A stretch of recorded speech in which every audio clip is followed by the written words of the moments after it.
guys, and welcome to episode 511 of the Super Ultra Podcast Arcade for January 3rd, 2026. I'm one of your hosts, Daniel Nichols. Sitting with me is my co-host, Dominic Stallworth. What's been going on, Dominic? And it's Happy New Year. Happy New Year, guys. We're in a new year, 2026, man. And yeah, 2025 was a very bad year for me. I'm hoping this year turns out a lot better. I'm not optimistic about it though. But I do hope I pray that things get better though. So now we're speaking of the new year. I don't know what I just said. That's just spanking off the new year. Now we are. we started off the new year, and we're so now.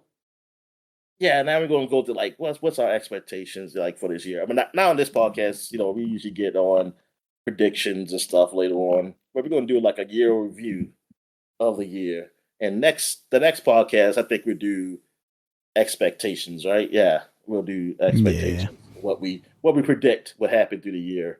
I kind of wish we did it this time, but I did not even think of any predictions, so I can't even funnel it through this one.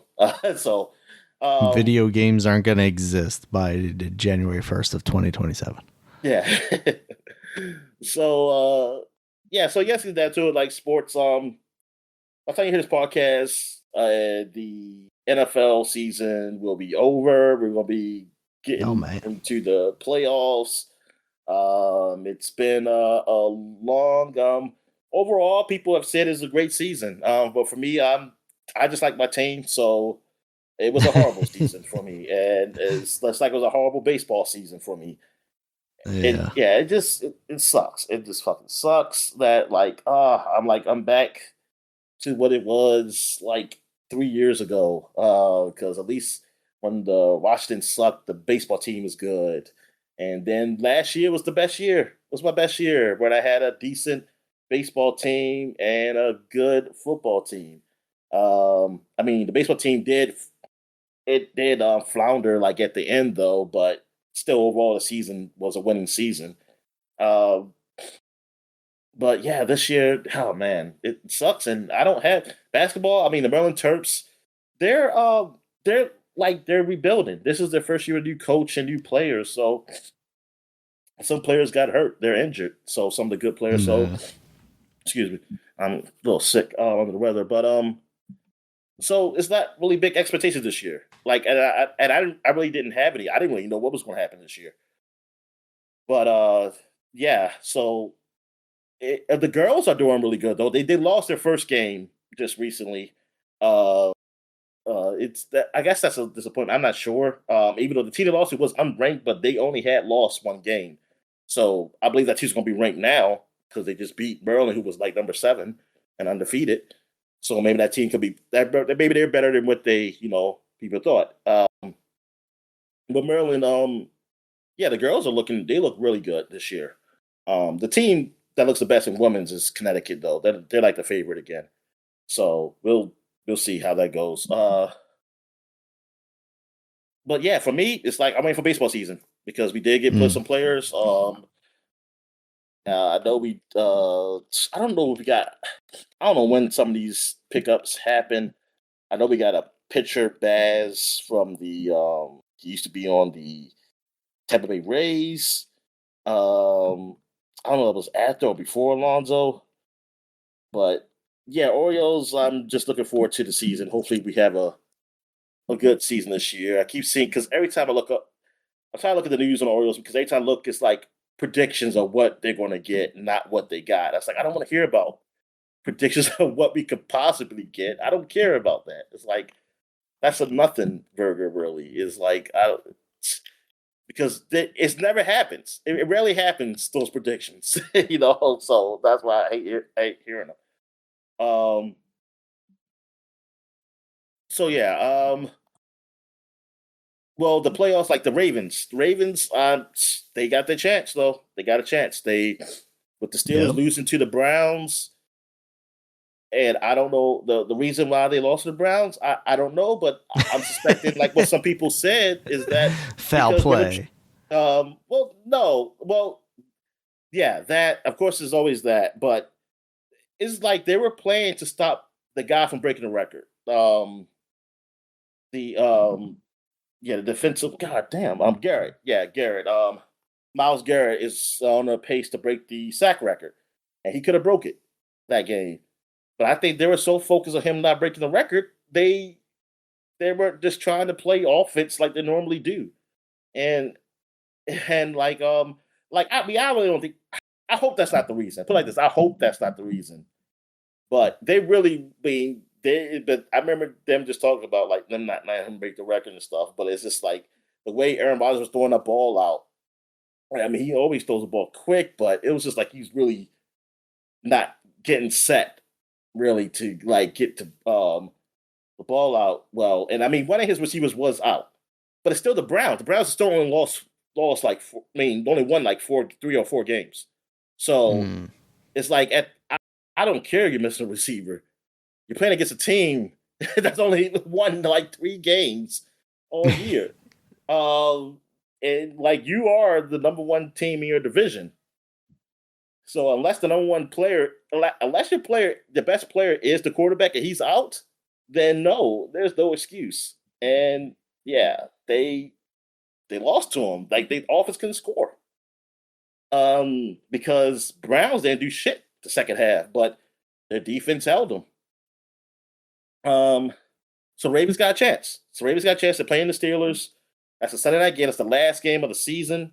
This is the decider of who was going to the playoffs. So I hope they can get through. I don't, as of right now, I don't know if Lamar Jackson's playing. I haven't looked at the news recently. I still think they can win with Huntley, honestly, against Yeah, the I mean, he Steelers. looked great last week. Yeah. So I think they're okay.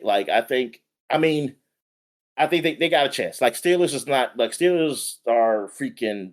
They're almost like the Ravens, really. Like they're just not. Um, they're not that great. So like they got players, but they're just overall like this season they haven't been that great, and they've just been iffy. And so like both these teams, like I will favor the Ravens in this game. Um,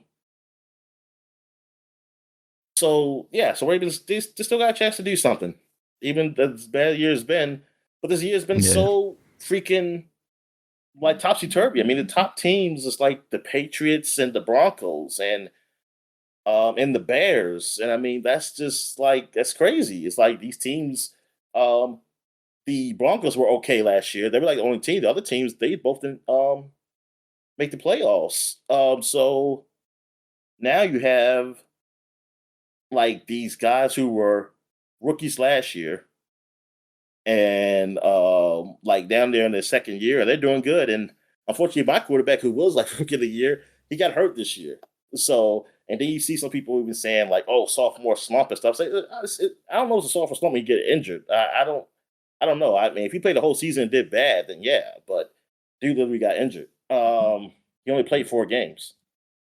So it's like it sucks. I hope he comes back next year strong though, to really shut that down. Like with anything, either about injury prone or anything like that. I just hope that gets shut down.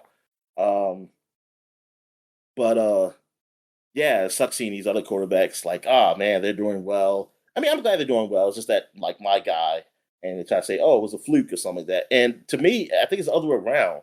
It wasn't a fluke, really. Like he's just that good that he can like our team like is not good if he's not there. While those other teams, they were a good team. That's why they were predicted. Those teams were predicted to do well, like last year, and some of them didn't. Well, except for the Patriots. I'll say Patriots is the only one that actually got better players this year to really actually build around their quarterback. I give them that. mm, But the Bears with like Caleb Williams, like they were thought to be better last year because they had players around him. They just weren't. And the Broncos, they did okay last year. They did okay last year. They did a whole lot better this year. But they always had players though. That was their only problem was that they didn't have a quarterback. That was always their issue. That defense has been there for years. now, like being good. But even inputting different players, they still been good. But they just didn't ever have the quarterback on the offense to like keep it going. They had players on the offense, just not a quarterback. So they finally got one. And so yes, they're doing really well now. They finally got their quarterbacks. Caleb Williams is okay. He's not like like to me, it's more of that he has a good team around him. Like he's an okay Mhm. quarterback, but the other guys on the Patriots guy who looked like he might be MVP, man. They might maybe they got the new Tom Brady. I don't know, but he's MVP this year. And then you have the Broncos quarterback, Bo Nix. He's doing he's pretty good too. Um, but like yeah, they also have like good teams around them. They got good teams, and their organizations are good around them. Like Bears organization was bad last year. Now they got new coach and everything, and they're better. Like the Patriots got a new coach and everything, and they're better. And like this, well, last year you always saw like they were getting better Broncos, and now they're really good now. So it's understandable why that happened. Ours, I think it was that we masked it. We masked what we didn't have because we kind of knew our defense was going to kind of suck last year, but um, Jane Daniels was just so good on offense, and that we could keep up. Like even the defense being bad, we could score. We would score a lot. And then like I think he masked a lot of problems that we actually had with the team, and just because of how good he is, and it's like a great quarterback can do that. And this season, unfortunately, injuries and people not being there and the off season, practicing because there was a holdout like with one of our best wide receivers. And just like my brother was telling me, he's like every time somebody holds out because they're not practicing, then they finally pay them and then they play. It seems like they get injured because they haven't been practicing with the team or loosening up. They not like it's different from going into a game. I mean, you can do exercise and stuff all you want, but going to a game is just different, especially if you play no preseason games or nothing. They put no pads on through the whole off season, and it seems like it always happens that way, and it pisses me off because like if I'm going to pay them, why can't I just pay them earlier then? It was like, darn, I would rather for you just to say fuck it, like just hope don't pay them then because like then you won't have this situation, and like yeah, Yeah. it just sucked. This season just sucked for us, but overall the NFL season was good. Like people like they it was good. It was really unpredictable. You got some huge games, man. You got the Seattle's about to play the 49ers. They got two games today. I know like I know Seattle's playing 49ers. Um I think that's today. But I know that's like one big game for the division for the West. Um then yeah, they play tonight. And earlier Mhm. you got Carolina Tampa Bay, that's for the division really. And they and then you have games, even games that they don't decide that between the two teams that playing don't decide the division, but because of if a team ties another team, they do affect this game, like the Falcons and the Saints game. Like neither of those teams are going to Mhm. playoffs, but they affect the game of Carolina Tampa Bay because I think if Tampa Bay wins, if the Tampa Bay beats Carolina, and so they'll be tied for 8 and 9. It all depends who win those games that who will go to the playoffs. Yeah. So yeah, it's crazy. It's crazy. Um, then yeah, you got some even the Washington Eagles game. Even though Eagles they already won a division, but it's about seeding, like if they're going to be number 2 seed or not. It's up to them if they even care to. They might can still win with their backups. Who knows? Because I don't know what who we're going to have at quarterback really. But yeah, so it really don't. I don't know. It all depends how they really put the importance in seeding for them because they're going to get a division, but I don't think they can get number. Yeah, they can't get number one. I don't think. I think it's impossible for them to get number one. Yeah. So yeah, it's going to be a cool weekend and see this cool playoffs. College playoffs been going on. I watched the second round almost just like last year. almost all these the teams that had to buy lost except for one, the number one team, Indiana. But like the other teams lost. Some people are saying like the bye is too long, which I do agree with. Like 20 some days till you play, it's like man, that's a long time. Because they didn't have a game last week, which I was shocked by because I don't remember last year's like how the setup was like as far as buys go. But like it was for this year, it was like of course they have that one buy and then they start the playoffs. And then of course, the other team has a buy. But I thought it was gonna be that they play the next week, they play those teams. No, they had a break on Christmas week, they had a break. So that's a 2 week buy basically for the other team. So that takes away the advantage to me because it's like, oh, the other team gets a rest then. Like, yeah, Yeah. you get 3 weeks rest, but you get like 3 weeks rest from when the last time you probably played. And then they get about a week's rest. It's like still that's enough. That's enough for them. They can plan. The whole thing is that they got two weeks to plan basically to play you. And that's the advantage is gone. And then it's what is different from NFL, like from regular playoffs of like uh professional sports, is that you play at home in the professional sports. When you get to the second week of the college football, it's neutral field because it's bowl games. So it's not the same. It's not even really an advantage per se. The advantage is only rest. Even if it was just a week, they get a week by which is not the same. I mean, it's not the same because you're still not home. I think, like someone said, like I didn't even think about that. I was like, you know what? Yeah, because they're still trying to have the bowl games. They're trying to have the cake and eat it too. Like have a playoff system, and they have bowl games.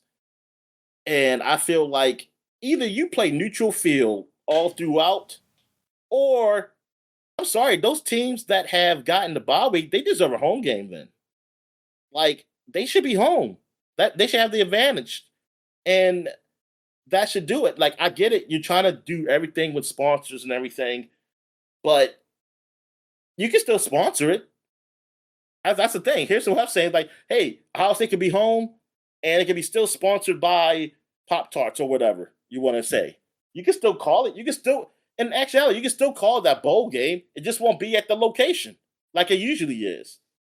Yeah. Um, but listen, like you know what? Like someone said, I just listened to like this morning. They brought to our attention is that the difference between like the professionals and college is that professionals is only like what 32 teams, and they're all owners. The owners are there. They building for the future. People who are on the college panel. They don't stay there forever. They're only there for some years.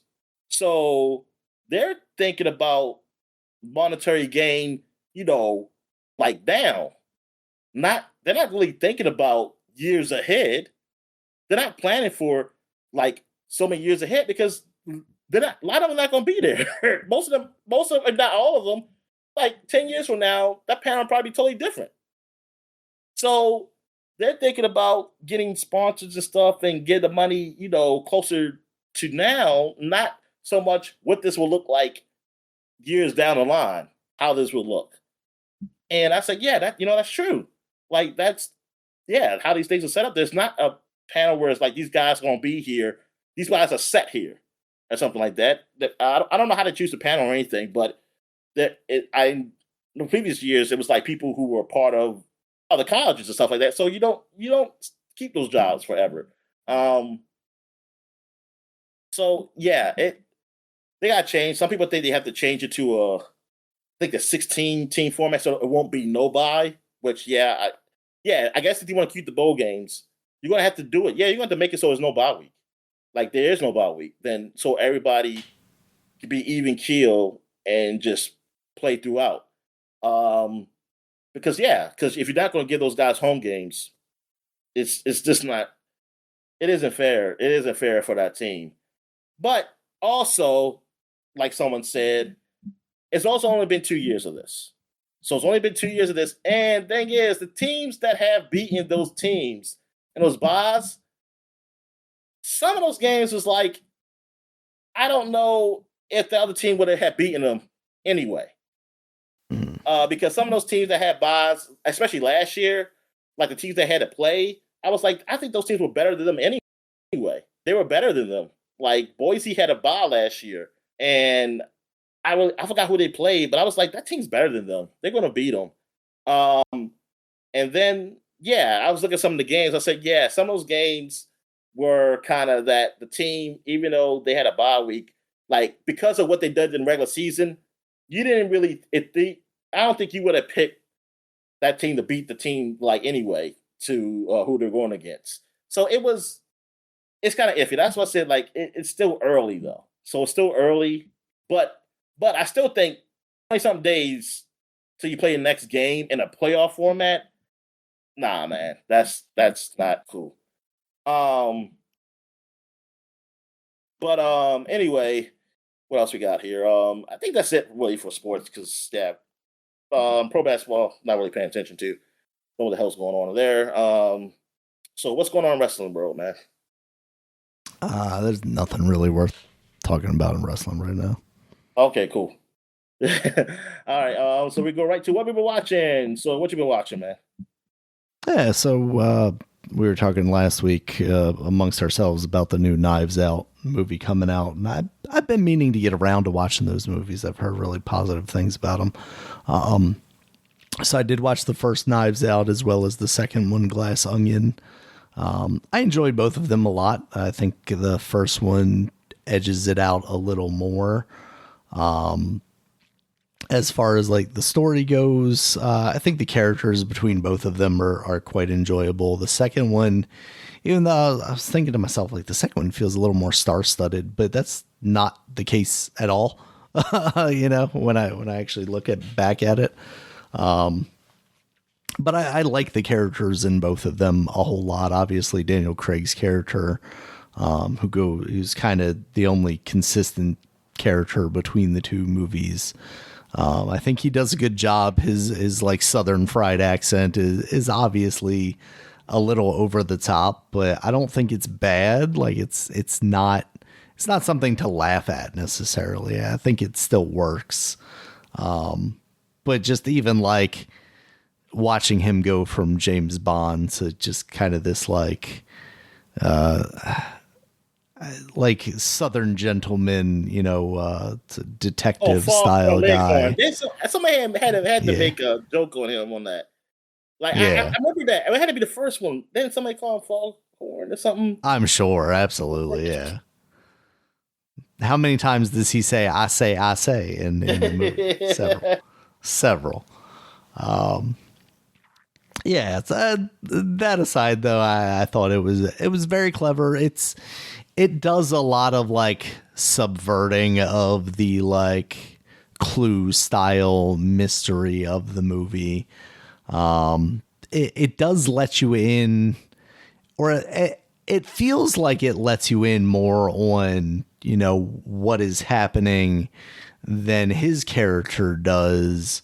But then it ends up being like all that is kind of like not the case, and you're just falling for the dupe, I guess. Meanwhile, he's very much like in tune with what's going on. I don't think it's too much of a spoiler. Plus, it's old. But like in the second one, where he's just like Ed Norton's character is basically like Steve Jobs or one of these like tech elitist assholes, and he's throwing this big party for him and his former like friends, partners style thing, and he's doing like a murder mystery, and Daniel Craig's character just immediately like calls out what's going to happen and how it's and just shuts him down immediately,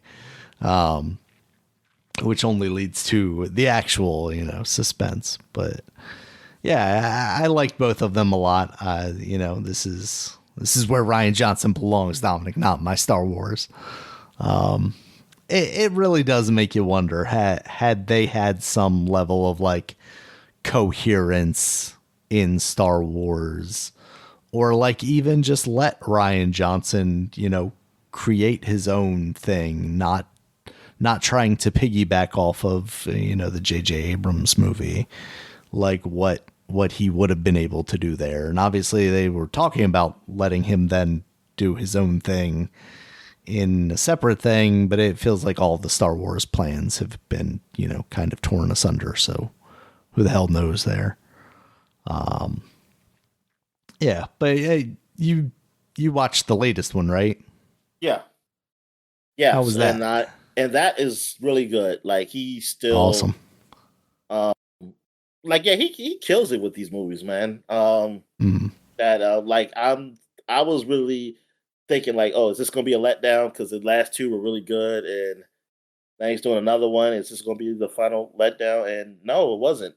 And the thing is, I like murder mystery movies or shows or anything like that, like a good one. So I'm glad like this was really good. Like this was like had well, I was watching it with some people and we were trying to guess who did it. And I mean, I predicted who I thought would did it. Just like I didn't predict like how, of course. So it ain't nothing like, oh yeah, say, oh, I knew what's going to happen. Like it was just that I just picked the person who I thought did it, but I just don't know how they did it. And actually, I probably, I mean, well, I'm not. Nah, I'll get you spoiler if I go to more. So I'm just saying, yeah, but yeah, but thing is, how it was done. Yeah, I couldn't predict that. Like I couldn't predict. Like it was just it was great. Like this deals with more of a religion, because yeah, it takes place in a church, and Oh, okay. and what's his name? What's the guy name? He was in Men in Black 3 and other movies, and he was Thanos. What's his name? Oh, Josh Brolin.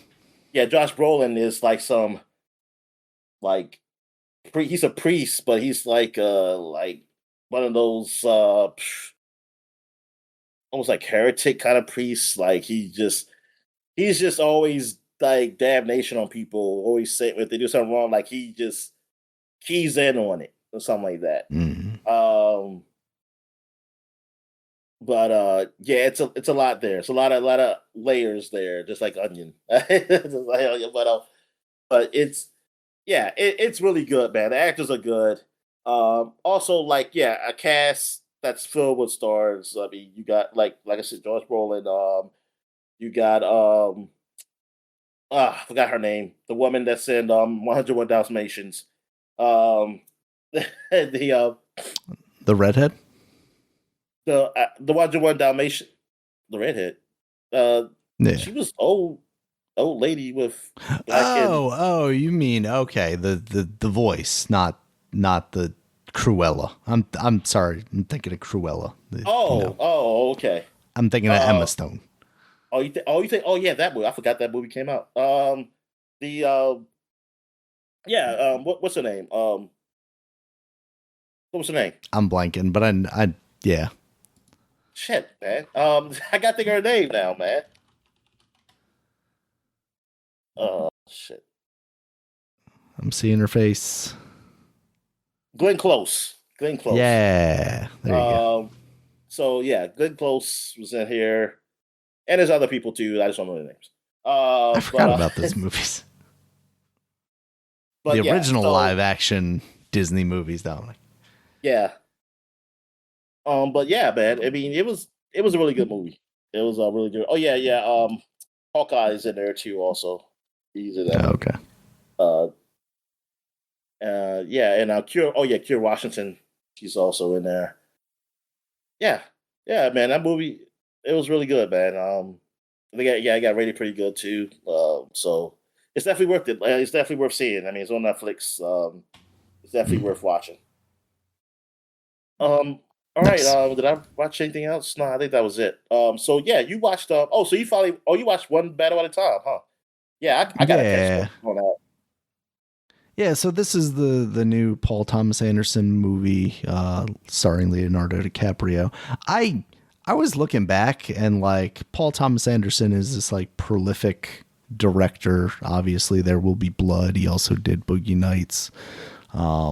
but like I don't know that I've seen outside of There Will Be Blood, and I saw that around the There time will that be it came blood. out on DVDs. What is There Will Be Blood? The oil one.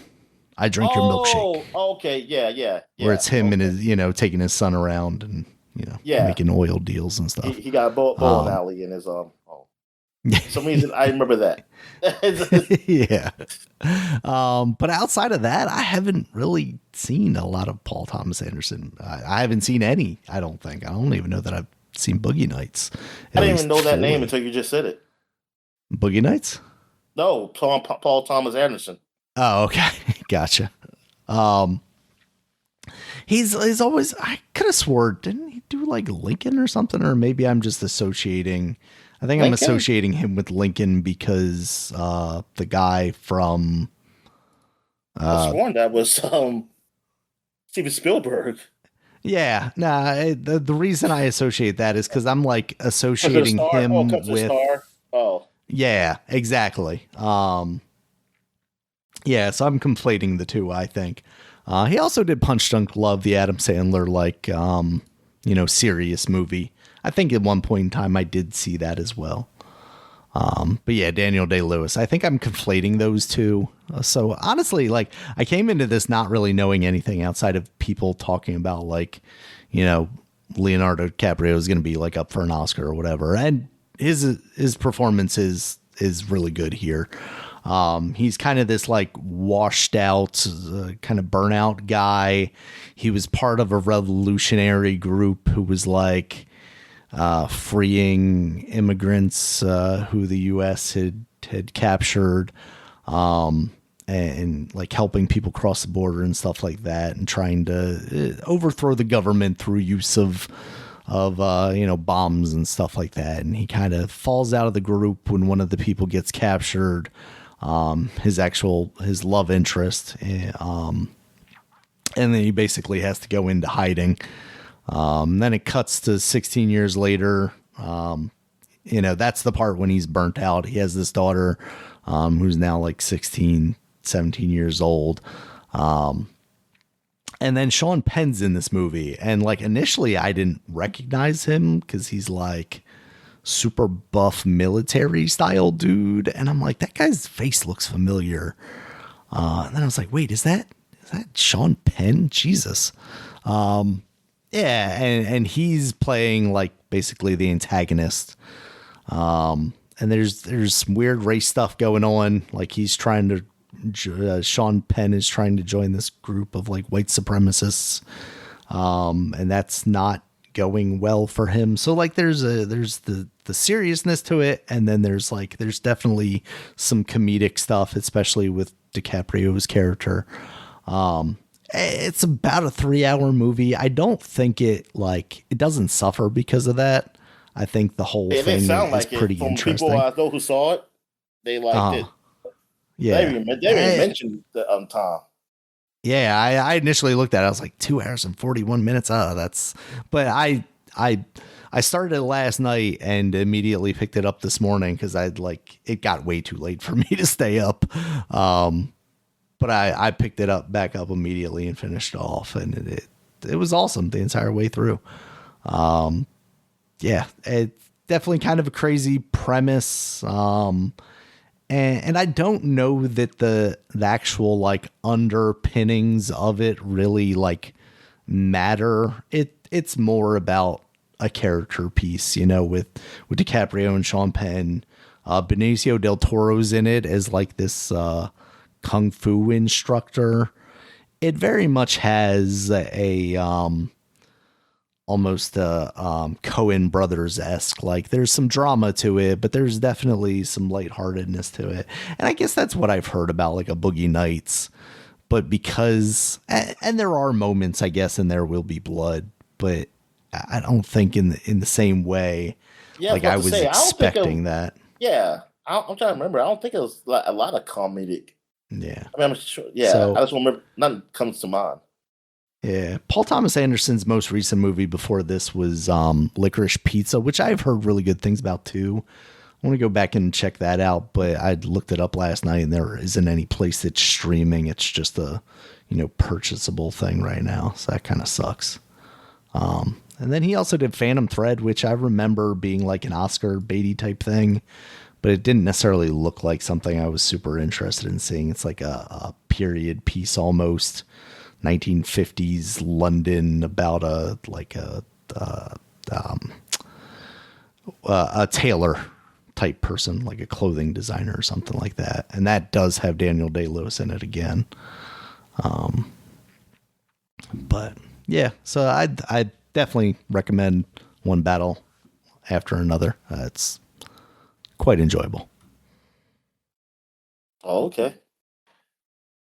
Um, I was at the Licorice Pizza, and I was seeing that, and then the star of that girl was in the movie called Hein, Girl Sunder. And I'm trying to think, are they talking about the Haman? Or was that her name?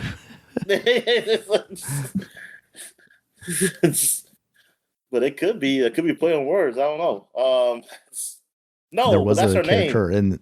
No, that's her Oh, name. okay. That's her last name. Torn But Asunder. it's no. But it says Heim Oh, Girls Summer Girl. Heim Summer Girl, and it's a movie she's in. The star of Licorice Pizza, and okay. but her last name is Heim. Oh, it's a song. She's a singer apparently. Never mind. Oh yeah. Okay. Yeah, I know what you're talking about now. Yeah, because Yeah. apparently, like, I don't know if that's like if they're related in some way because he did.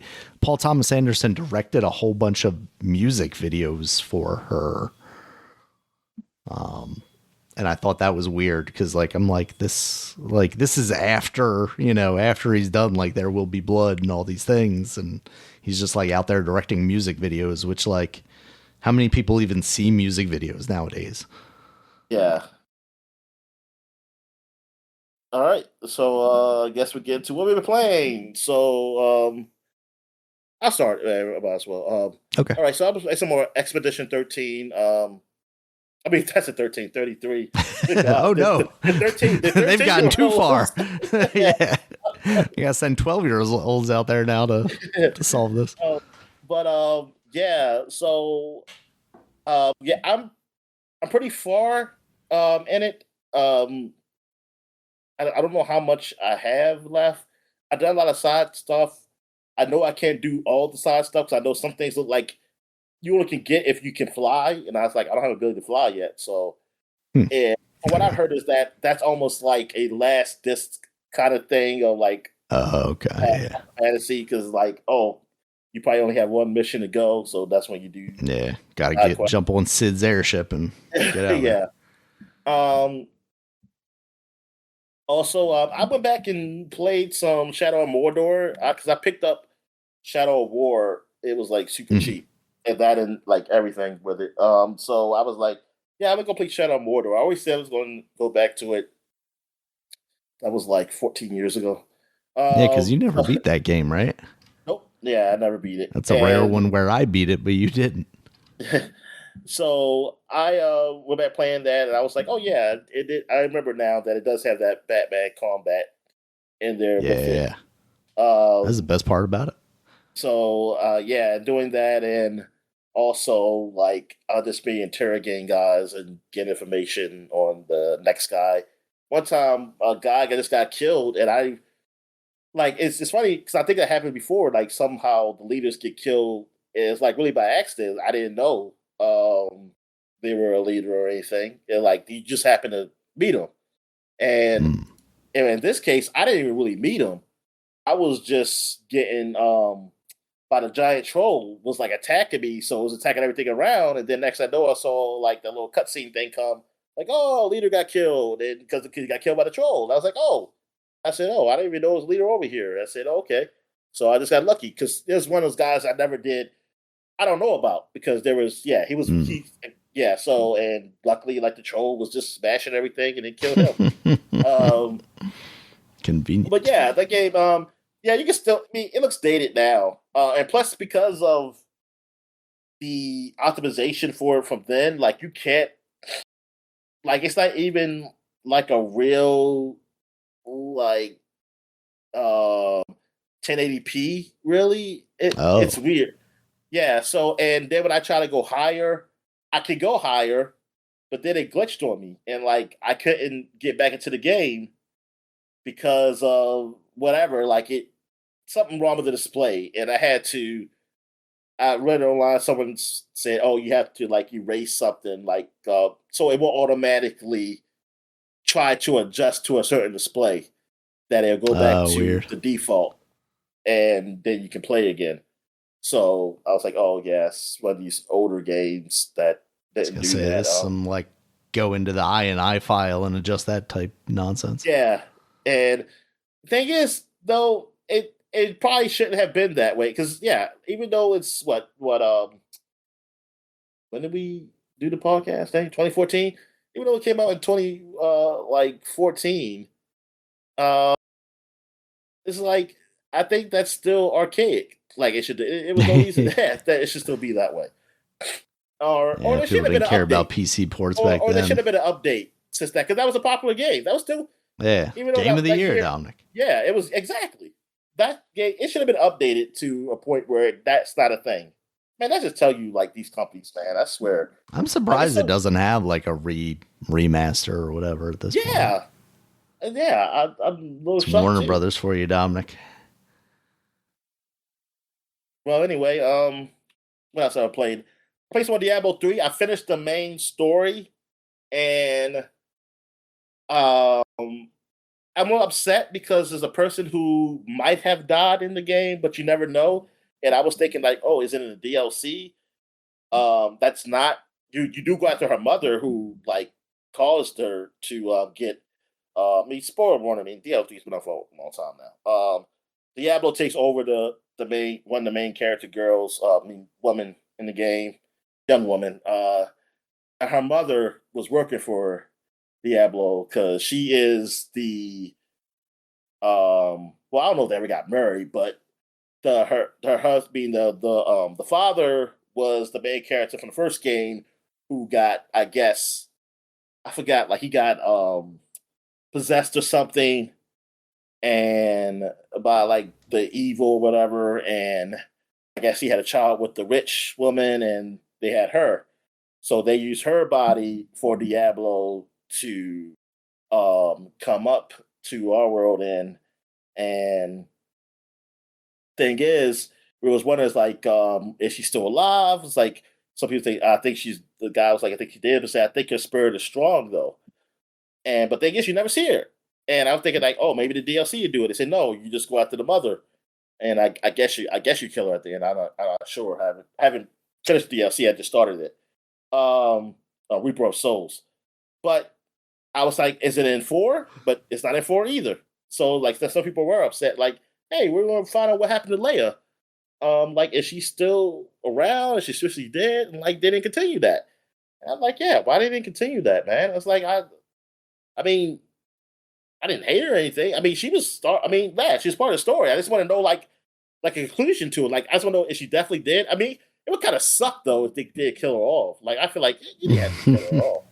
Um, but yeah, it's kind of yeah, it's freaking pretty bad. Like, they just didn't like finish her story. Like or like at least tell us like what happened to her. But maybe they do it as some other DLC in for who knows. I have no idea. Um, but yeah, but I had a fun playing through that. I haven't got to level 70 yet. That's like the max level, and so I want to do Mm. some because that's where you can start really doing some other stuff too. I mean, you can do a lot of shit even before that because you can still do some the bounty hunts and stuff like that. Everything. I don't know how to find players. I mean, I'm thinking that maybe nobody's online, or it's just like we're not online at the same time as where other people are playing.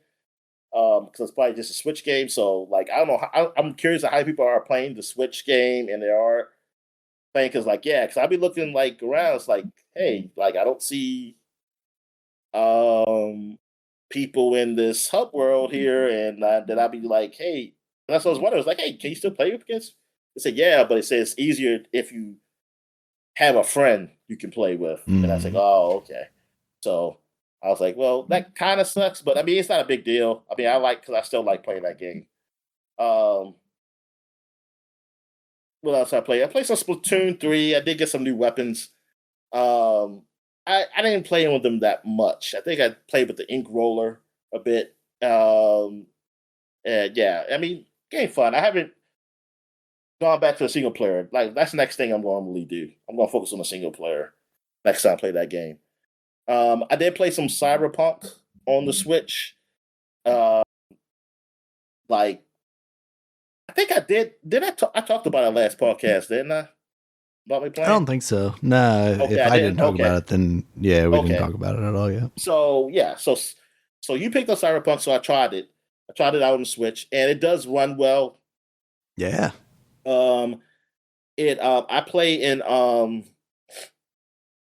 I mean I played in the default mode, which is quality mode, and then Mhm. I saw I wanted to see like the settings, and I saw like oh there is a performance mode because I was thinking like is this the performance mode or not? And so I put on the performance mode, and it does run. It runs smoother. I mean faster. But like I said, I haven't tried it again when I went out to the open world. Like I tried it, and I was still indoors in the bar area because I chose the to be a street whatever. I forget what they call it. Mm. Like a city guy or whatever, or city girl. I was a girl. Yeah. I picked a woman. And so you are in the so you're in what's the city called? Night City. Night City. Okay, yeah. I'm in Night City in one of the bars. That's how you start in that scenario. So I'm inside. So I didn't really see a big difference in graphics. Now I didn't, and I just stayed in performance mode. So I didn't switch back to quality mode to see how it runs outside the city. Like if there's like do I really see like the graphics be really like any better? Because if I don't, then I'll just stay in performance mode. Yeah. But yeah, it plays well. It plays nice. I'm getting trying to get used to the controls though. Like playing like I'm used to just like a regular controller because I'm playing on the handheld. And I play on my TV, so I'm playing handheld and with the first person controls. So it feels a little weird at first. I had to do some adjustments, and it's okay. But I haven't done a lot of shooting. Because I haven't got to a part where I'm doing a whole lot of shooting. I did a tutorial, Mhm. and I think I shot a couple guys in like the first missions. You started shooting people, but other than that, man, like it does look like it runs really well on the Switch though. Like for a Switch game, hey man, looks pretty good.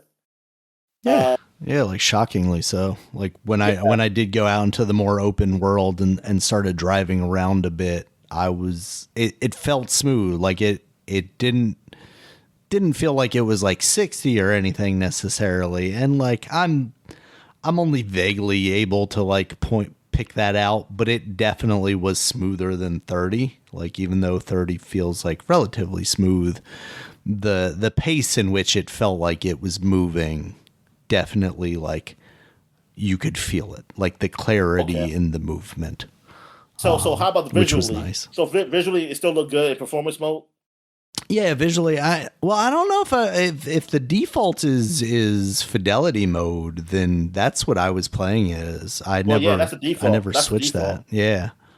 So I'll have to try the performance mode. I did after we talked about it last time go in Metroid and change those, and for a while I was playing in performance. But then I started to notice a little bit here and there of like the lower resolution. So I just ended up switching that back to the visual one, and never had any issues as far as frame rate or anything with that. And of course, that was entirely in handheld. I didn't take that to the TV much at all. Oh, okay. Um. Also, I played some Control on PS5 because I never did beat that game, and I was like, I'm gonna Mhm. go try it, and I was playing through that a bit. Not. I didn't get really too far on it. Is that version Um. the ultimate version? Yeah. Okay. I want to say it is. I want to say it is the I ultimate only version. say that because I very much felt like the ending to that game was not much of an ending, and I heard that the DLC stuff like concluded things a little more. Yeah, because I think that's what I was saying. Like when I look on the icon now, it just says control, but I felt like when I went to download it was ultimate. Um, Yeah. so I mean, I have to go look. I'll look and see. We'll see if that is. I feel like that has to be it. Also played some of Last Defense Force. I said Last Defense Force. Last Defense Academy, the 100 Days War thing, whatever fucking Mm. title it is. So like it is. Yeah, I found out it there's 100 endings. I forgot how many. I don't know how many I did, honestly, but I went through a lot. I did a lot because I was like, man, I'm going to finish this game, man. I'm going to finish through, and I'm going to solve this fucking mystery of what the hell this world is I'm in. Um, I mean, there be some good story beats into it, but it's a lot of stuff that I feel like it's not needed. Like you go through days where all you do is like you go to another day, and then all you do is say like, "Oh man, I feel bad about something you did previously." It's like I still feel kind of bad. I just want to get through this day, and it's like, why you waste my time? Can you just skip to a day when we actually do something? Like Yeah. that's what I don't like, and it's like, and it's thing is really being really anime with it. It's being like what Japanese anime is of that. Like that's what I always had problem with it. Like the Japanese anime or in game or writing or whatever is that they always say a lot of stuff that you don't have to convey anymore. Like I feel like you conveyed enough that this person what this person's feeling, but it's like you have to just keep it's like, but you have to keep like going though. It's like you can't just be like, man, like you can't either show it or even if you tell it, it's like you have to keep telling it. And it's like almost like you have to beat it into me, like, okay, I know he is anxious, or okay, he's nervous, or he's angry. It's like you keep like pounding it in, and it's like, dude, I mean, I get it. It's like you can just skip to another part where the story progresses now. I get that this dude's feeling right now. And then it's always dumb because then it's like then finally somebody talks to them, and then it'd be like, hey, you shouldn't feel this way, and blah, blah, blah. Then it'd be like, oh, you're right. I say, shut the fuck up, man. It's like, good God. It's like, you can't figure that out yourself. Um, it's like they need validation or something, and it's just like I get it. Like I understand. Like it's hard. Like you're going through war and stuff like that. And yeah, I mean you can show that without him literally saying it each day. Like you can you skip? Yeah, and that's what I get. So because sometimes like I skip because I can just tell it's like nothing important is going to happen right here. Say nothing important is going to happen. I can see where this is going. Um, and luckily, you can. If I do feel like I skipped something, I can go back. It's a trash script where you can just look at what they said. And no, it's never been a time where I skipped something that it was worth because I would go back and transcribe. I was like, yeah, they ain't say shit. But I mean, it's a good game. It's like this is where I feel like editing. This is the difference in culture. I think in like editing and where I like maybe with them this is all right. Like this feels okay. Like to do it this way. It doesn't feel like it's being I don't know what's the word I'm looking for. It's being repetitive or something like that. And yeah, I know some people make excuses for this too over here, and I just call them idiots themselves. I said, look, man, whatever. Like for you to like something that's be repetitive, I don't know. That just seems weird to me. But it's like, yeah, because it's like you don't need it. Like you don't need that to convey the situation here. Like it's been established of what we're supposed to feel right here. Um, but yeah, I think that's the difference. Like if this was edited down, oh my god, this would be so much better. This is the only reason that it takes so long. And editing, even in mechanics, needs to be some editing because each day you not all the time, which that pisses me off. I was like, wait a minute, why in this day? Like usually we go to each day, it's always like the bell rings at the start of the day and the end of the day because you're in like a school. So when the now sometimes they don't, it'll just go straight to something. I was like, oh good, maybe I will have to go through this no more. But no, you do. Sometimes you do. The bell rings, then the guy says something. Now if the guy says something different, then fine, show that scene. But why do I have to go through each day where the bell rings, like ding dong, and then it goes to a clip, guy talking. Then you can fast forward through that part, but you got to kick buttons. It doesn't just skip like all the way through. Yeah. And it's like, dude, why do you have to keep showing this? You're making this game so much long. It's already going to be a long game, so much longer than what it is. That's really why I get like I always like get tired. It's like, I can't finish what I want to finish. So I was like, God, I can't keep going through these same things all the time. I like that they let me skip battles though. Like we go to another timeline. They let you skip the battles if you've done something similar before. But yeah, it's a lot of things they shouldn't let you skip, man. It's like, good God. It's like, just stretching this shit out. I wish there was like how some of these other games are, where it says like, hey, you just want to do it for the story?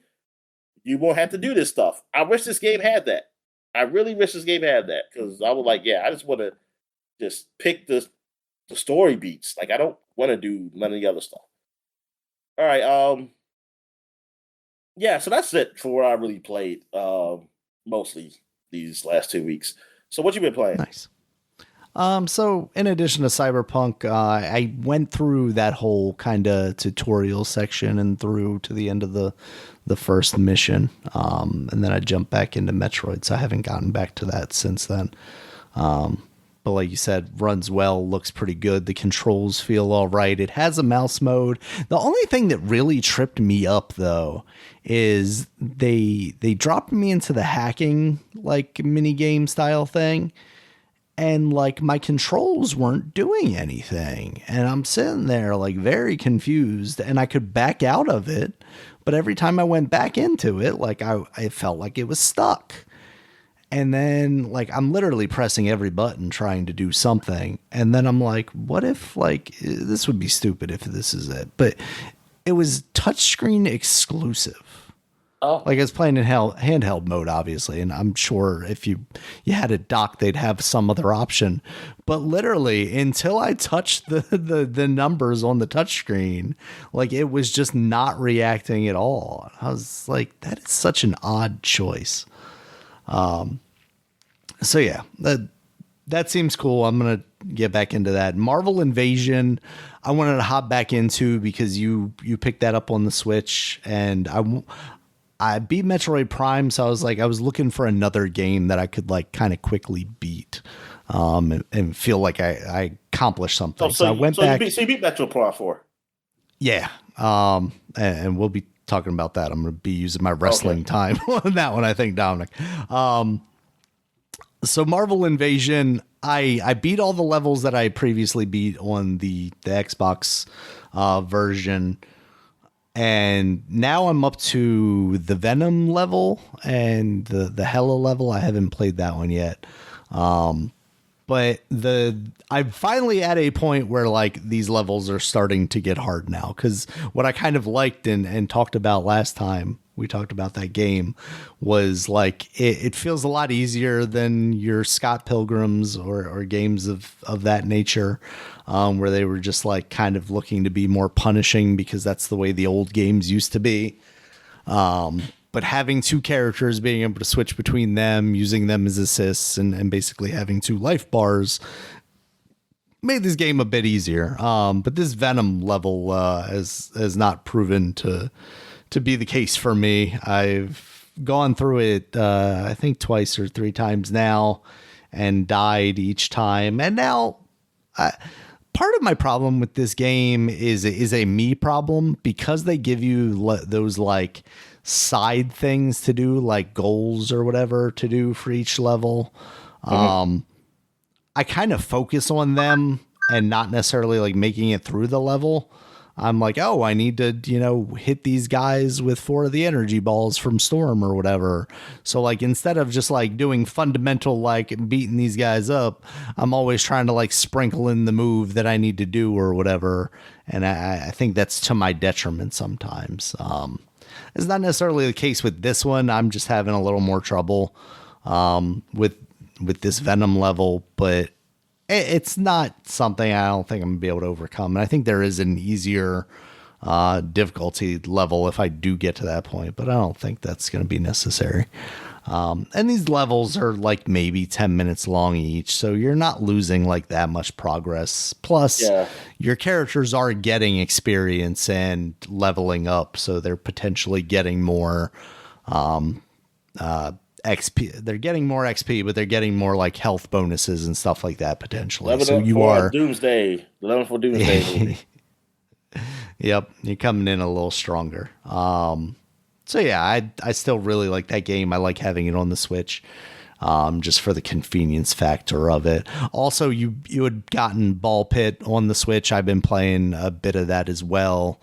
I still have only beaten the first level with one character. Still trying to make it through with a second one so that I can unlock that second level. But I feel like a lot of times I'm just like, it's luck of the draw almost. I haven't found like a sound strategy yet that will get me advanced in that game. It very much feels like, okay, I'm at the whim of whatever pickups I get, and I'm also at the whim of like however my balls are going to bounce. I'm not strategizing necessarily. I'm pointing vaguely in the direction of the things that I need to destroy first, and then hoping that, everything kind of works out. Yeah, so Metroid Prime 4, Dominic. I have now beaten this game, and greatest Metroid game ever. Dominic, let me tell you what. I am extremely disappointed in this game. I tried to come into it with a positive attitude, because there was a lot of like, what's that? You gotta force it in you, man. Like the Nintendo fanboys, no matter how bad it is, like the Pokemon games. Stuff like that. So yeah. Okay. So like, let's get into this, right? I'm going to try and talk around spoilers too much, but, so like the NPCs, right? Like people were complaining about the characters in here and Miles and all that stuff. Didn't really bother me too much. All of them in general, there's like 4 or 5 of them that you meet, throughout the entire journey. Fine. There are definitely some cringe moments with Miles, especially at the beginning of the game.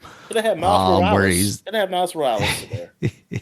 Yes, they, DEI or whatever. Yeah, like, he's like, comms are back online, booyah, or whatever. It's about to get geeky up in here. Stuff like that. Very cringy, but it's whatever. You leave him behind at the base. He comes on your radio every once in a while. But for the most part, when you're in the like areas, your comms are down and you can't communicate with these people anyway. That stuff, not a big deal. I can get past that. The desert. This is where we start having issues. There are effectively 5 more fleshed out Metroid style levels, broken up around this very vacant desert area that there is absolutely nothing to do in outside of drive through these green crystals, which I didn't hate. Like the collectathon part of me that, like, I'm just listening to a podcast or listening to a YouTube video or whatever, and I'm driving around on this motorcycle that feels pretty good to control. There are moments where you're trying to be a little more precise that I don't love, but it was fine. But the fact that there was nothing else to do, there's occasional enemies that like hit you and they're just a real nuisance when they do appear. But it harkens back to the days of like Wind Waker, where it's like, okay, I'm going to set the wind in this direction, and then I'm going to hopefully get there eventually. It's going to take a while. There's no fast travel in this whatsoever. Your fast travel is you getting on the motorcycle and heading in a direction. Wow. Yeah.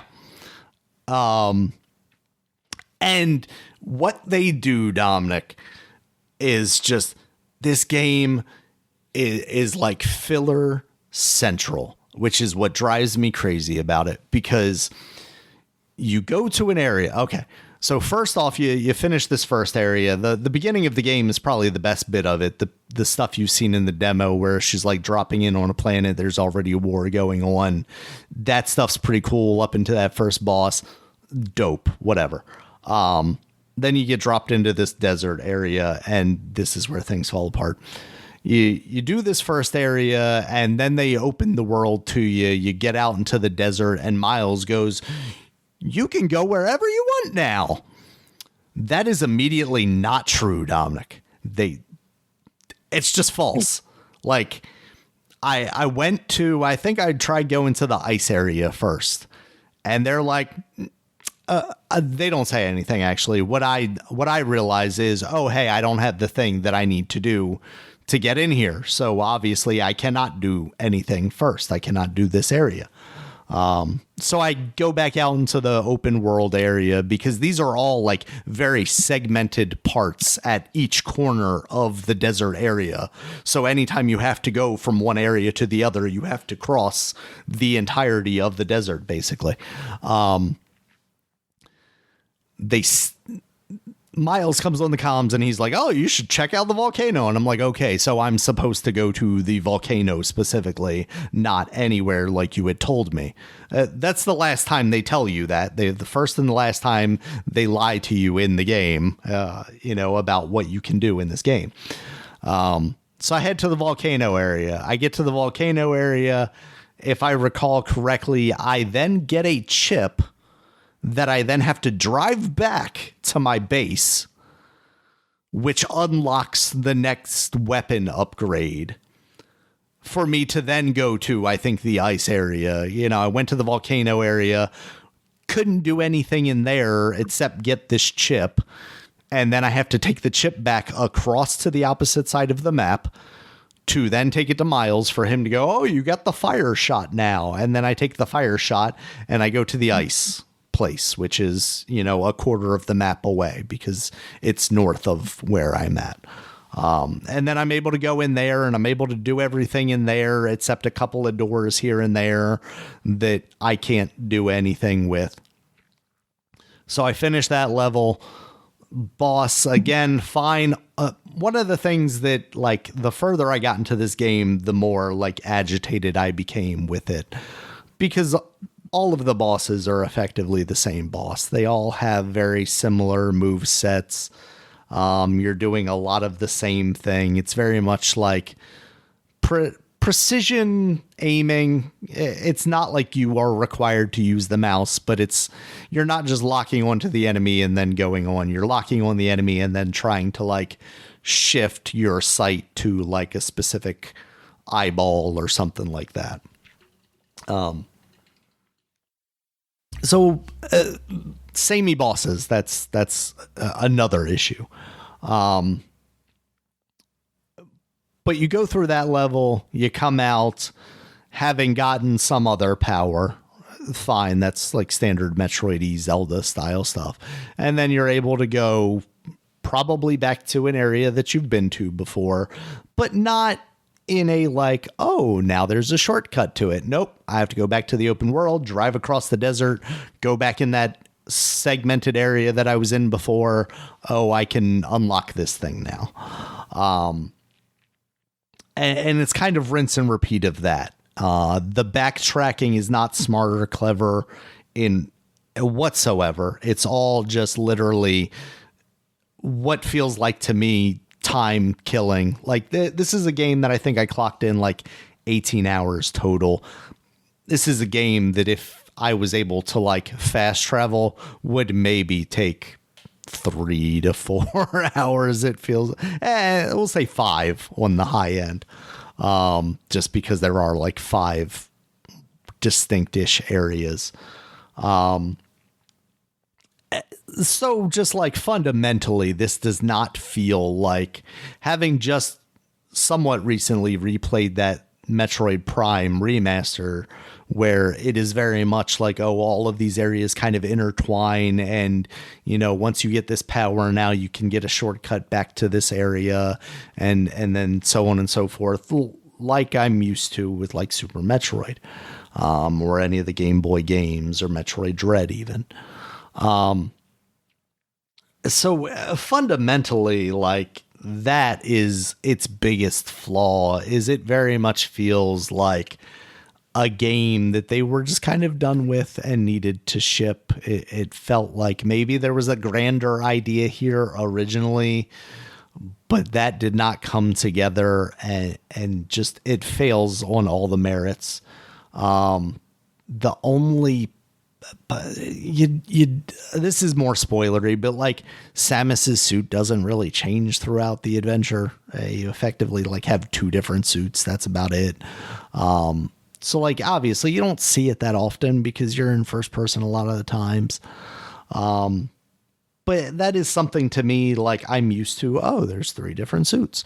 And they looked, pretty distinct.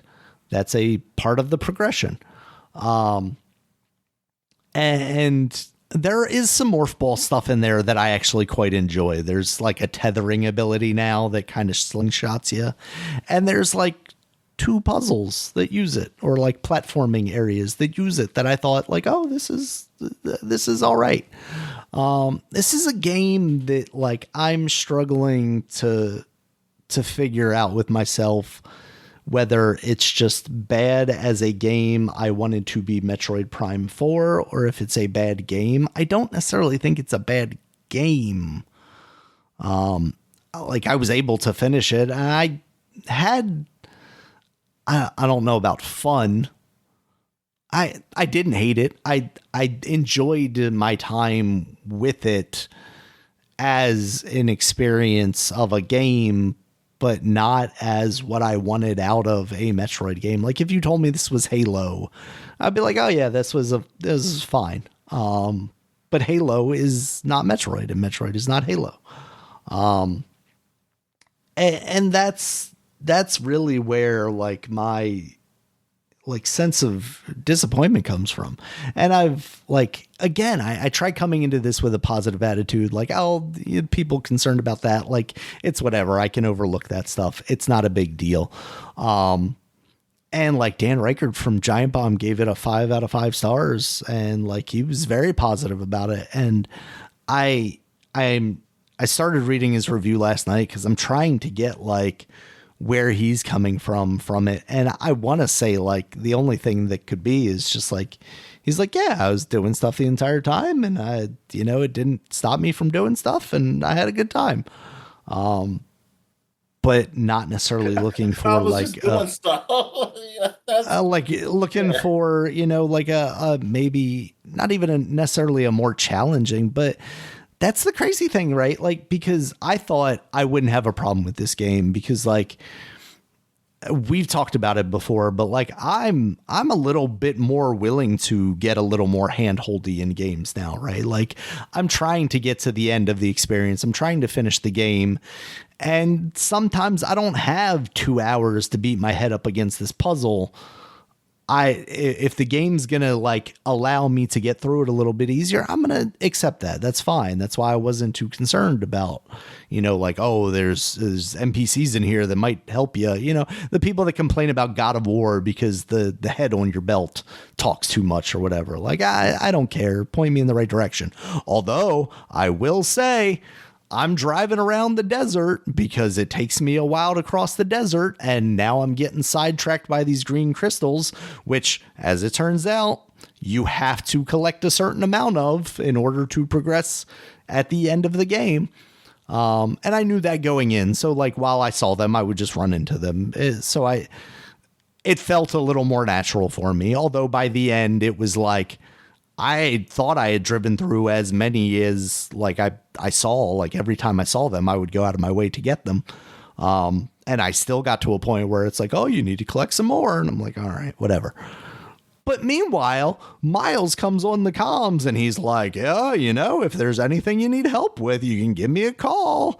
A minute later, oh, you should be headed to this area. And I'm like, dude, I know where I'm supposed to go. You've already told me 3 times, but also like you see me collecting these green crystals. Like I know I need to do that too, because if you wanted to like wait until the end of the game for me to just do that, like all at once, then I would have been absolutely miserable, because then I'm feeling like, oh, I'm just spending 2 hours doing this, more filler. Like, this very much feels like, when I think about it, like the GameCube era of like Wind Waker, right? Where like at the end they had that treasure collection thing where you had to like, oh, well, before you get to beat the game, you got to go around this entire ocean and collect this dumb nonsense.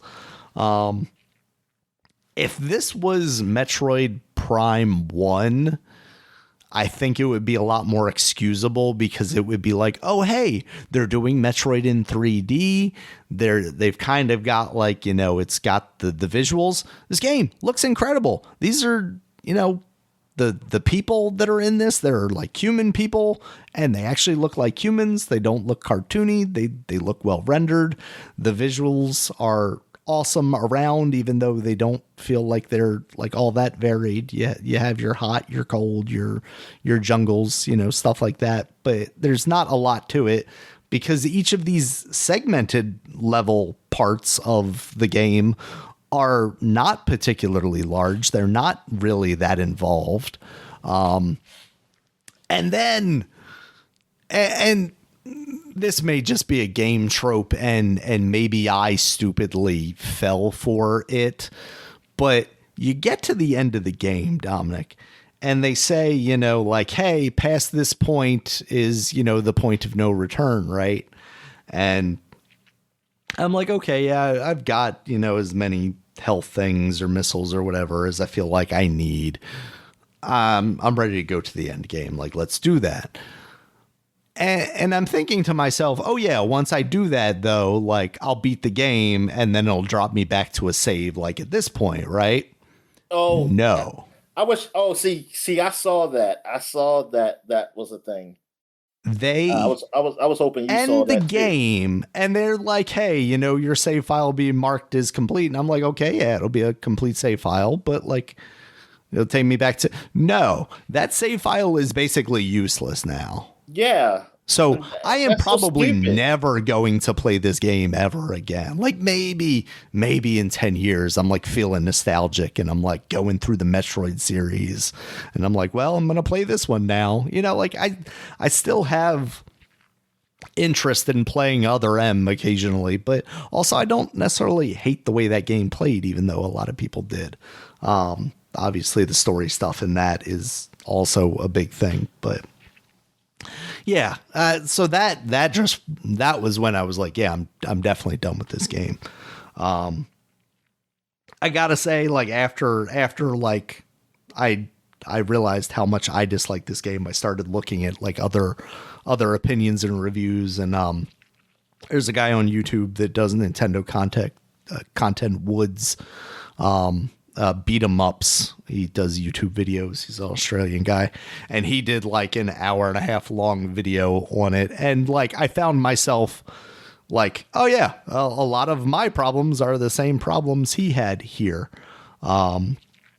So that's definitely like a nice, more in-depth thing. But what I learned from that is like, even the couple of things in the levels that I went through and like didn't go back and like hit with the lightning beam or whatever, right? All that was back there was like a missile tank. And it wasn't even like a hidden thing like in a Metroid game. It was just like oh, here's this little branch of like 2 extra rooms. You backtracked all the way over here just for this, which I started to notice, because like that's what a lot of the ones that I did were. I say a lot, but there's not that many to them to begin with. But the ones that I did do, it felt very much like, oh, why did I come back here? Like all that's here is, I'm not expanding the game. All I'm doing is just like going through a couple extra rooms, getting a missile pack or some bombs, and that's it. Like there's nothing here. It feels content poor. It is a game that, while, like I said, I'm hard pressed to call it a bad game. It's definitely not a game that I would ever recommend for $70. The idea that I was like interested in the amiibos but off put by the price of them now. But because I'm a Metroid fan, right? And you don't get a lot of Metroid merch. Like, I'm not willing to give them any money, let alone $30 and $40 for amiibos for this game. Like, it is just turned me off so much. I hope they have some sort of 2D Metroid thing in the works that they've been working on for a while now. That comes out soon to maybe wash this taste out of my mouth. Even if it's just bringing like Samus Returns from the 3DS over to the Switch 2 or something like that, it would be nice to see that game on the Switch. Something because Metroid Dread was probably the best Switch like exclusive game then. Yeah, as far as like Metroids go, absolutely. That's the only other one, right? Yeah, it's also the only other one. I mean, they did Prime Remaster, but obviously that's not exclusive. But that is fantastic. Like I want to go back now to that and finish that. I'll probably just start over, I think, at this point, because it's been like a year and a half since I started that. But I don't remember back in the day if I ever actually finished that game. And I fell off the remaster because something else came out eventually. But I was enjoying my time. And I wish they would have come out with, Prime 2 and 3 on the Switch at some point in some form or fashion. And I don't know if we get that on the Switch 2. And now I'm wondering if they're I hope they just do it for the Switch, the GameCube, the online Classic, stuff. Whatever. Yeah. Honestly, I would prefer, I mean, I know price wise, but like I would prefer they put a little more effort in and put the like different control styles in. I mean, Prime Remaster like visually looks incredible compared to those old games. So I'd prefer if they have already done that work, if they would just do that for 2 and 3 versus just, your BOG emulator. But any way that they put it on there, I wouldn't mind, instead of kind of jumping through the hoops of getting an emulator set up for that. I mean, I do have a GameCube here that I could just put those games in, but it's obviously, they look like crap. It's just, the reality is like GameCube games look awful nowadays because they're all muddy and blurry, and yeah, just I want a better way to play those games. But part of me now wonders if they didn't put those out, because there were a lot of rumors saying like, oh, those were ready. They aren't like remasters to the point that the original was, but they were up-resed and, had the new controls in them and stuff like that. And I wonder if they didn't put those out because they were like, man, people are going to play these good games and then they're going to really shit on this game. That's why there's so much distance between the Metroid Prime Remaster and Metroid Prime 4. Yeah, I wish I had something good to say about this game, but it's easily like disappointing. Like I'm really. What about the Metroids themselves? Were they in there? Do you want me to spoil that? I don't think I'll be playing this game. I mean, just generally, there's not a single Metroid in it. That's fine, though. I don't care about that. Like, there doesn't need to be a Metroid in there for me to... Adding a Metroid to this game would change it in no way, shape, or form, outside of maybe if you were like, oh, and when you go in the desert, you're being constantly chased by a Metroid. Like a Resident Evil style thing. And I don't think that would make it more enjoyable for me, to be honest with you. So yeah, its lack of Metroidness does not bother me at all. Yeah, that's the whole. I'll say like the mouse controls. That's like a Halo without a Halo.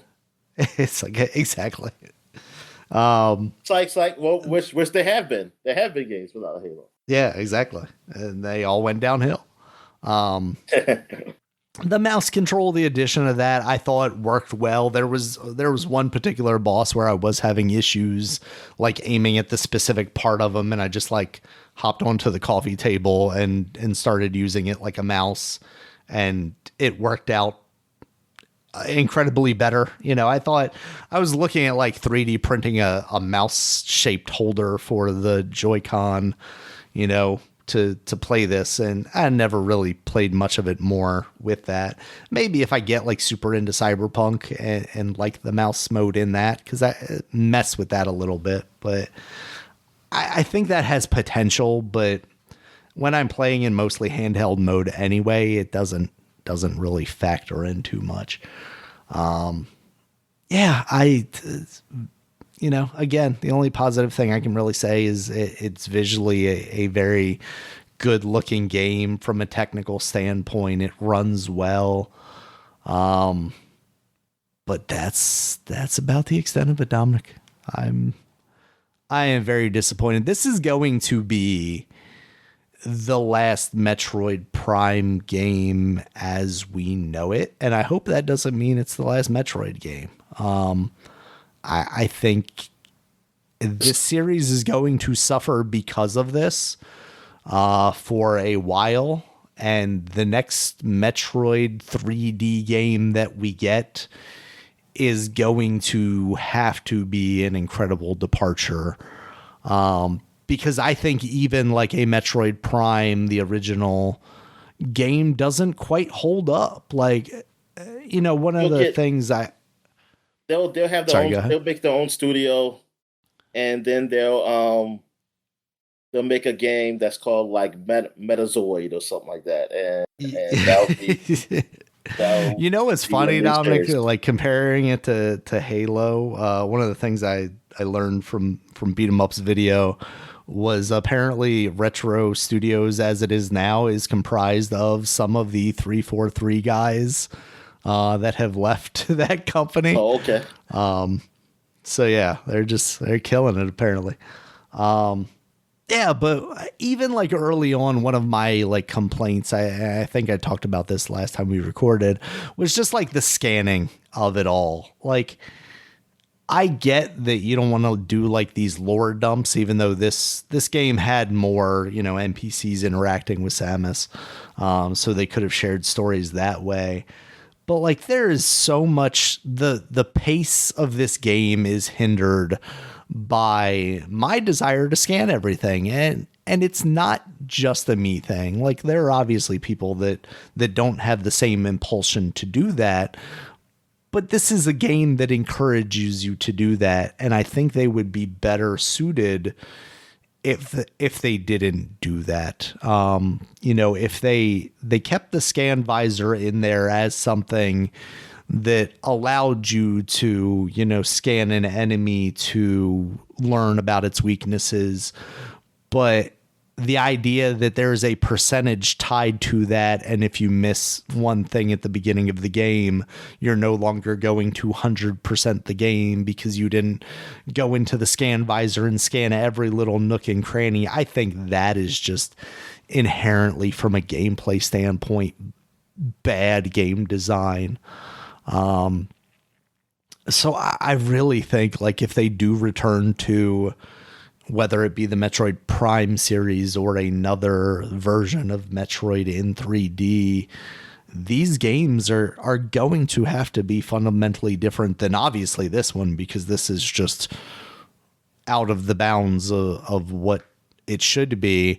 But even those older games, like, there are things that do not work in 2026 or 2025 that worked in the early 2000s because it was novel that, we're getting a Metroid game. Like I said, this game, if you had given me this on the GameCube instead of Metroid Prime, I probably would have been like, oh, wow, this is cool. I get to see Samus in 3D. And, it vaguely does the things that I like from a Metroid game.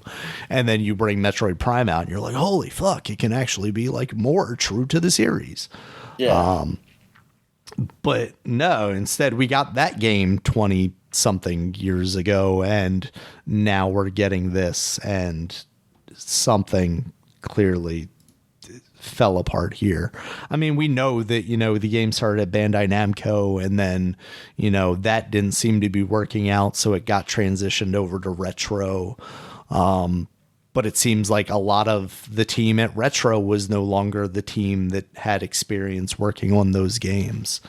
They had been working on Donkey Kong 2D platformers for a very long time following the, Metroid Prime 3. So very similar games, very similar.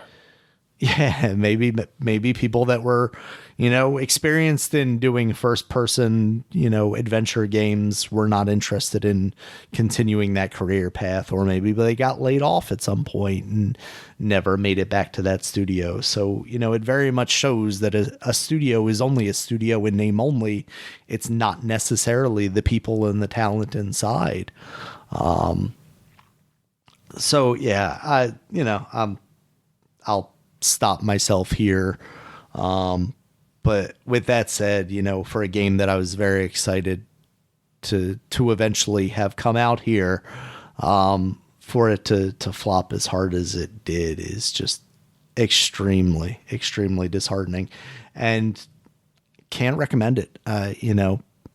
Maybe if you're a big Metroid fan, you know what? If you're a Metroid fan, maybe just avoid this game. If you're just a first-person shooter fan, maybe when it hits $20, if it ever does, because it's a Nintendo game, so unlikely, give it a shot. But as a Metroid fan looking for a Metroid experience, I would maybe say stay away from it. I don't think the story gives you anything that you would gain from having it.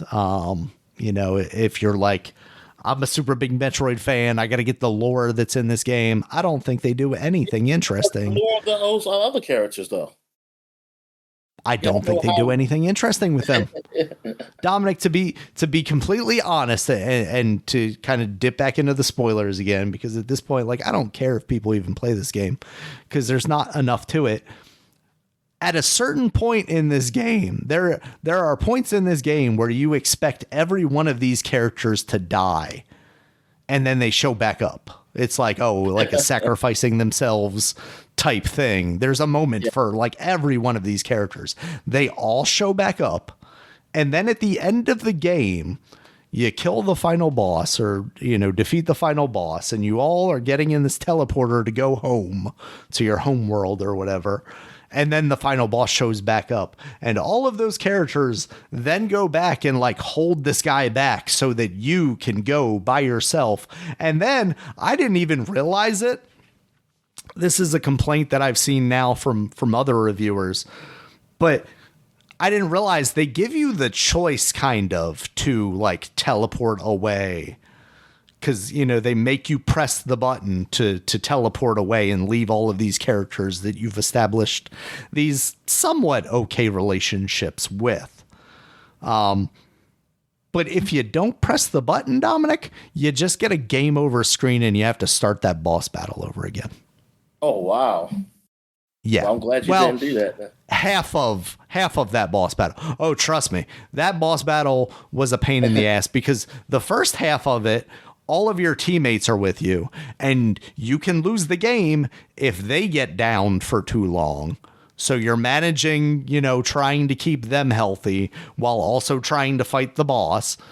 And then the second half is you kind of dealing with him on your own. And that stuff is fine. But once again, kind of the last phase of him is very much hey, this is more of that same stuff I've been doing with every other boss in this game.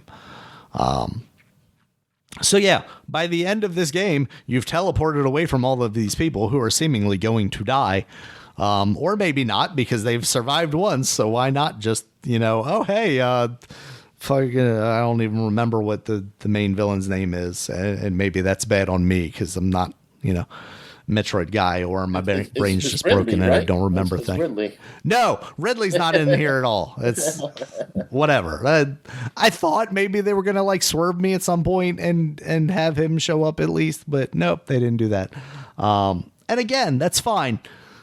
Although, God, there's just so many complaints about this game. I was gonna stop myself, Dominic, but the enemy variation in this game, there's like one robot style that has like 3 or 4 different variations. You know, they do different things, but they all visually look the same. And then there's like the Grievers, which again all look the same, but there's like 3 or 4 different variants. There's nothing creative in this game whatsoever. It is just odd. I hate it. And they all take up so much damage. In like the 2D Metroid games, it's more about just like kind of getting past an enemy, you know, take a couple of shots just so you can keep progressing, right?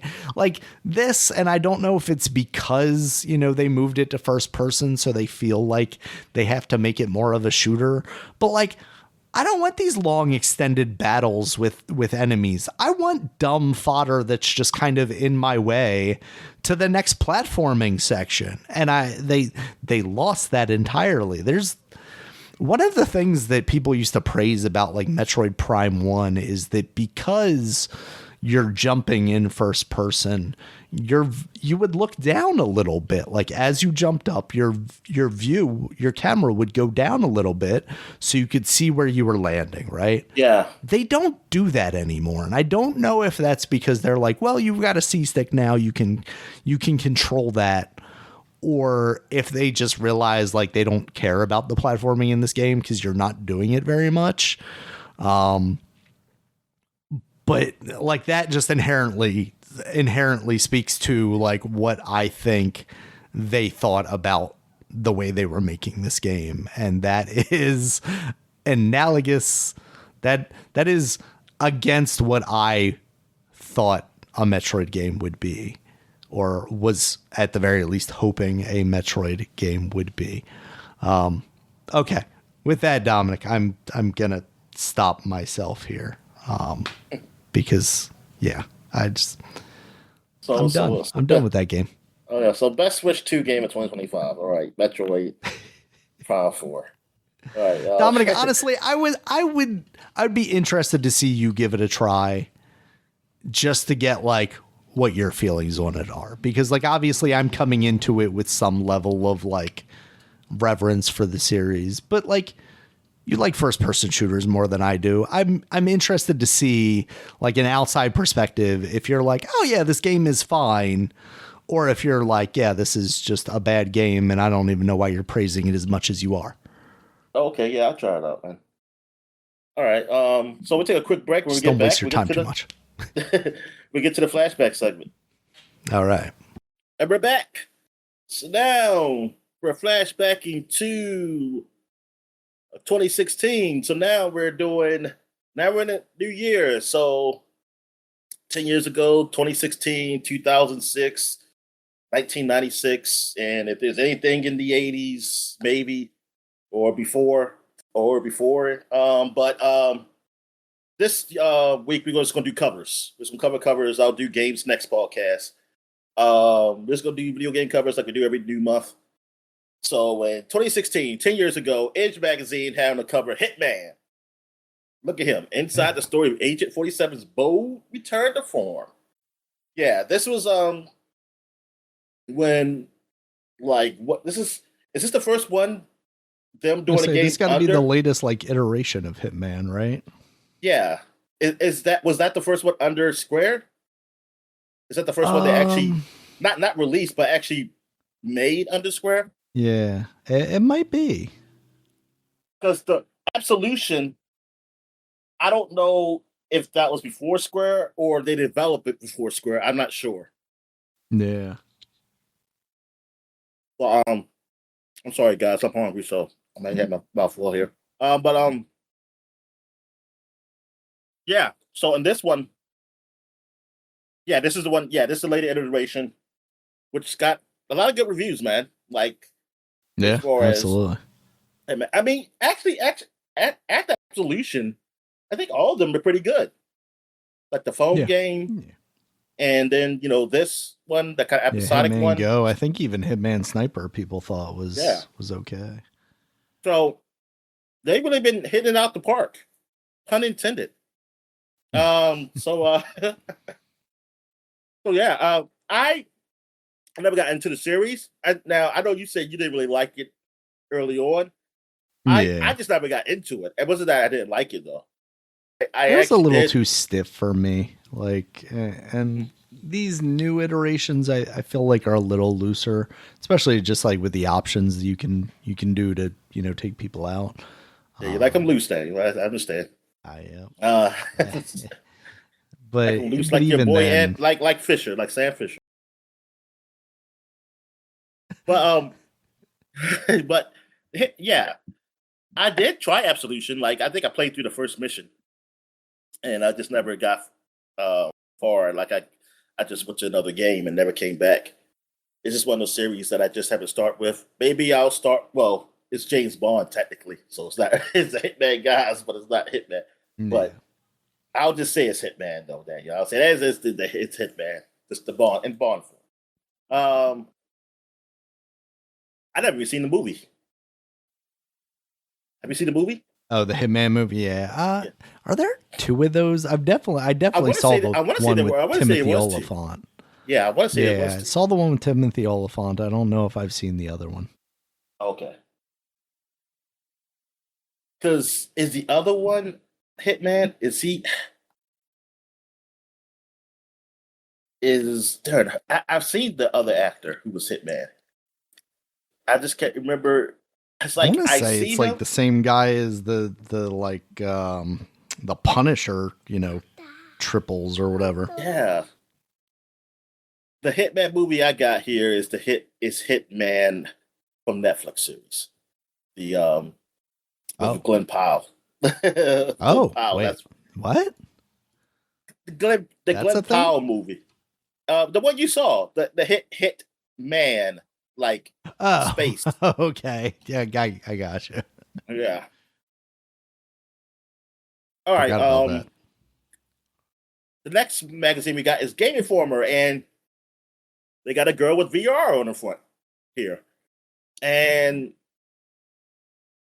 yeah, this is like I guess is one of the issues that they're supposed to like really show off VR, Yeah. The and I guess it year was of the VR, as they say here. Yeah, there was and a year of VR, and that was about hold it. up, man. I'm used to Game Informer having it so you can see both sides, but this is Hmm. retro. But retro should have that too, and they don't. Yeah, I don't typically they appreciate have that. the entire cover. Never, yeah. So maybe I do have to go to Game Informer, but I know Game Informer they changed where I just can't see the dates, and I was trying to do like, oh, let me just count. I was trying to count anything. Let me see. It's always, yeah.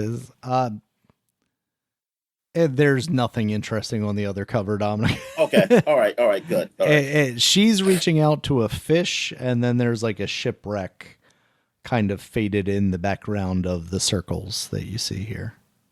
But yeah, there's not Okay. much to this cover whatsoever. I mean, I could just get it for the actual video. Yeah. Um, Um, but yeah, this is really like the year of VR. Yeah, and was this yeah. 2016? So yeah, we're getting to there. Yeah, VR is really getting Yeah, I mean, some people's obviously she's hands. got the Oculus Rift on there, and like, yeah, that was peak basically. Once that hit the market, it was like, wow, we've got a viable option here. Yeah, And because it was then next even though year things got we better went and to cheaper and more accessible, no PAX East. developers are working on that stuff anymore. Yeah, it was the next one. We went to PAX East, and we Yeah. tried it. I actually tried it. The VR headsets, and that was cool. Yeah, I was like, yeah, those were neat. All right, so what else we have here? We got PC Gamer Magazine, and they got Yeah. Star Citizen on the front here. And you tell me this is not Mark Hamill. It looks like Mark Hamill to me. If it looks like Mark Hamill to you, I believe that it's Mark Hamill then. Yeah, I've conceded the point. I just think it's just that they changed the model because I mean, this game is still hasn't been officially out yet. Yeah. And this is part of the Star Citizen game that isn't officially out yet either, but you can get it. I don't know, man. It's something. Yeah, because this is what Squadron 42 or something like Yeah, that. This is supposed to be like the story based single player portion of the game. which that's basically what I want to play in. Yeah, I mean, that's what I would want to play. but if they even have it where you can play it, I don't want to be like, oh no, you pay monthly, you can play Squadron 42 if you pay this fee or something. I don't know.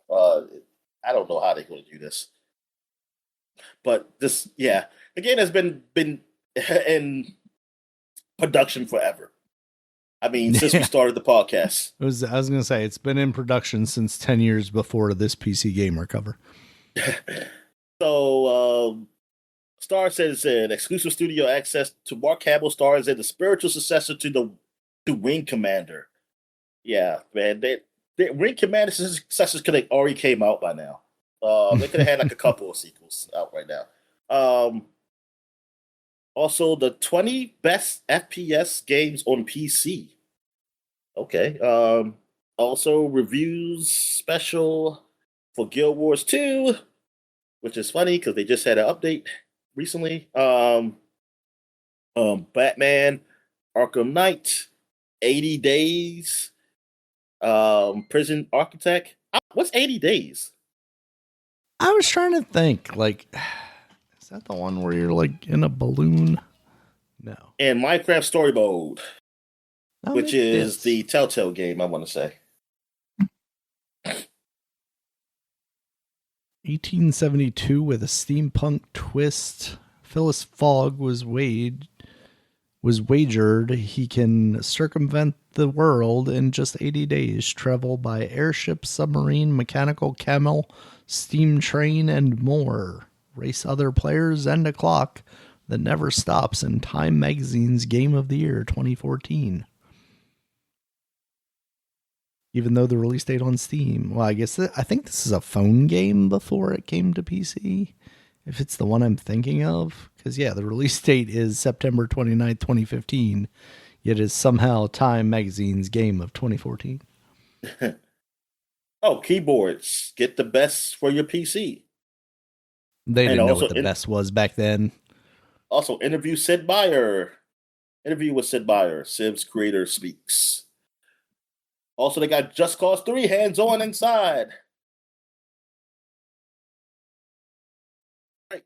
So what we got next? We got, was that it for 2016? Yep, it for 2016. So now we're going to 2006, 20 years ago. We got Nintendo Power. And we got Nintendo Wi-Fi connection up here. It's free, it's easy, it's worldwide. Wi-Fi. Nintendo invented the internet, Dominic. I just remember you, like, one time you were sitting in the car and you was trying out the Wi-Fi to see if it worked, but with the McDonald's. I was going to say McDonald's Wi-Fi, right? Yeah. Yeah.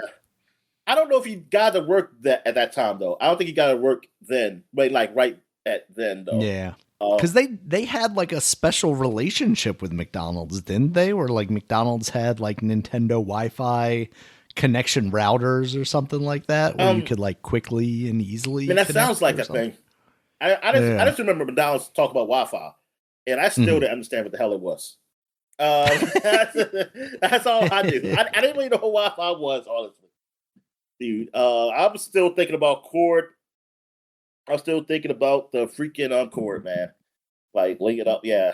And so this whole thing of Wi-Fi was like, what the hell is that? Like, I still was doing it at my house. I was still doing dial-up. All right. Yep. Or dial-up, or like, well, I did have cable, but it was all cord. There was no like router yet or anything. Like wireless. What the fuck? Anyway, yeah, so what we got here? We got Tony Hawk. Yeah, that's the game I think you had. I don't know if it was this one. Yeah. I think it might have been. Oh, that was the first one? Because I definitely had that game. Okay. I knew you had a Tony Hawk game you were trying to hook up to. Mario Kart, Animal Crossing, One Nation Underdog, joined us. I think the amount of times that I actually used this was limited to maybe that one instance that you remember. So you do Mario Kart? Maybe once or twice, but competing against people online was never my thing. I don't think I ever did. They were always ridiculous. I don't think I ever did. I think I did a connection, but I don't think I played against somebody. I think it was just something special for the game Mm. in the marketplace. Yeah, like buy the game. I think that's the most I ever did. Use Wi-Fi for. Never to actually like play a game. All right. So now we're going to PlayStation Magazine, the unofficial PlayStation Magazine. And we got here, yep. See, PlayStation had a version of Gears, Unreal. Yeah. Remember they had Unreal Tournament on PlayStation 3. Yes, we played it. PS3 is Unreal. Hands-on PS3 showcase game, Unreal Tournament 2007. As you see here, that looks like a mix of Coltrane and other guys. And this Coltrane with some hair. And you got Grand Theft Autos, Liberty City Stories, new exclusive codes. What do they mean by exclusive codes? Like, what is that? Like, only worked if you owned this magazine, Dominic. The PSP right, can tell. Oh, look at! I don't like Snake smiling here.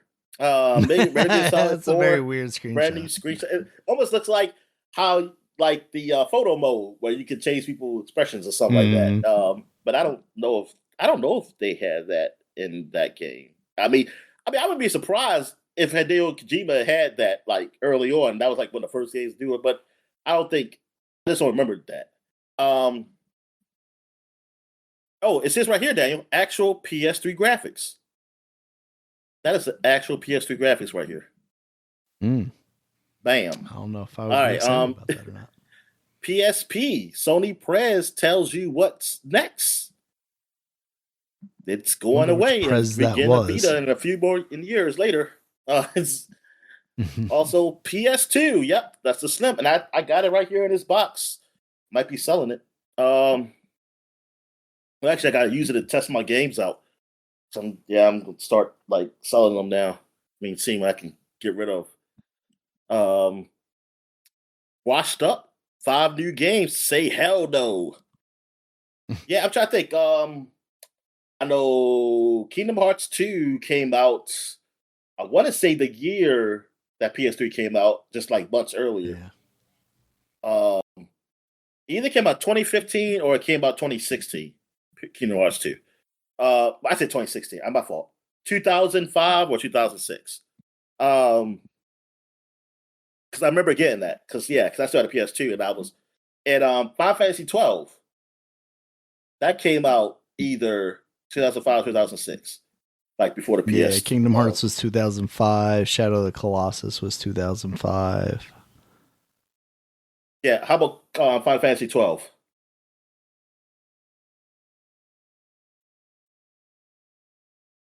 Was 2006 in October. Oh, okay. So yeah, see, that's probably one of those 5 games. Then. Yep. Because I remember getting that, and I was like, yeah, I don't need a new next gen when they got Final Fantasy 12 right here. All right. So what's this free ringtone right here, Daniel? Remember sweet. Ringtone? Remember ringtones? Sign up for my play phone. People buy ringtones. Oh my god! Now my ringtone is just whatever the default is because it's always on vibrate. Yeah, it's either the default or people just put any music up there. I just wish they'd change it though. That's what I'm saying. Especially like my sisters, I wish she would change it. Getting old. Yeah, let her know. Even though I won't change mine, though, I'm a hypocrite. But I'm okay. I'm okay with that because mine sound good. I think mine sound good. That's why. There you go. Shame, top PS2 game character incarcerated. Oh man, age 52. Oh, what? You know what? Is it? Well, it ain't gonna be Sam Fisher. It better not be him. No, that's what I was thinking. Because I'm like, he can't be a top PS2 guy. He can be a top PS2 guy. Get solid. Is very man, but all right, man. Well, they made the cover too. It's like 1A, 1B, Dominic. That's all. It's top guy. But I'm trying to think, what else? What other incarcerated guy is there? I'll know, but I'm trying to get into this magazine so that I can jump to page 52. It better not be his ass. Give me Uh, the. There we go. it better be Ratchet and Clank or one of them or something like that, or Jack. Oh no, they locked up Ratchet and Clank. His hands look so human in this. Nah, she's Sly Cooper. He finally got arrested for stealing. Ooh, what did I do? The page All numbers in right. these magazines, Dominic. 20. It's loads so slowly. 30. Did you find it? Oh, Blood Rain the movie, Dominic. Blood It came Rain out the January 6th. Okay, that's not the. Okay, that's not the. That might be sorry, the worst thing that's happened on a January 6th ever.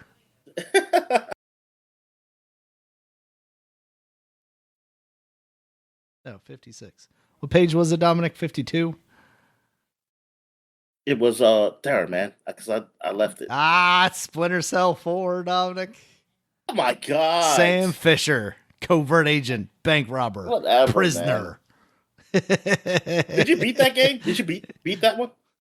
I don't know. I didn't. Double Agent, I don't think so. I don't know that I played much of Double Agent because that was the one that was like, I think that's the one that's cross-gen, right? You didn't like it. Exactly. I didn't like it. Previews. What the cell? What? That's what it says. What the cell? Yeah, it says what the cell? Splinter Cell 4. Oh, video games. I think I was gonna say like cell processor or something. No. What is this? The most realistic spy series ever. Now in a prison. Ha ha. That's why it sucked. Thanks, Randy Nelson. This game is too realistic. You about Metal Gear. We had people named like Snake and Snap. And the millions of dollars Sam stole are still missing. Like this is what articles were back then. There's literally like two very short paragraphs and then like a couple blurbs here and there. And most of it is just taken up by screenshots with quotations all over them. I love it, Dominic. I love it. All right. So now we got another cover here, and this is Edge magazine. This is a weird Edge magazine. This makes me uncomfortable, Dominic. This is like Edge was just going crazy. Like they said, we've been like really nice and clean with our covers here, man. Yes. This is go crazy. Maybe that's what I don't like about it. This is the exact opposite of what Edge embodies in magazine covers. This is like someone's notebook in like high school or like grade school, basically. Yeah. Like they just put a bunch of stickers on there in front of their like notebook or something. It's like, yeah, look at all these stickers of characters and stuff like that. Or like how girls have pictures of like boy bands or something like that. This is the teenage heartthrobs. Yeah, it's the nerd version of that. It's my poster board. Yeah, look at that. You got Sam Fisher though, top center, the way he deserves to be. You see Leon right here. Right here. I see Jack. I see. I don't like this Jack though. I like the other Jack. You got the Sonic that I don't like. Not my Sonic. It's too long. I like the fat Sonic. I like the fat face Sonic, not this Sonic. You got Slide. You got an orc guy. I don't know where he's from though. That's over there. I see Donkey Kong right there, and I see the guy who does the game show, quiz show. I think that's right there in the Donkey Kong on the left. Still looking for yeah. That's the guy from what is that? The PlayStation exclusive one. Yeah. Mario's down the bottom. Was it? I see Yoshi. I also see I don't know what game that's supposed to be. It looks like familiar. Besides Yoshi, what's that black and white thing supposed to be? What is that? That's not Picross. That's it's the one that was on the DS. Yeah, it's definitely not Tetris. I can't remember the name of.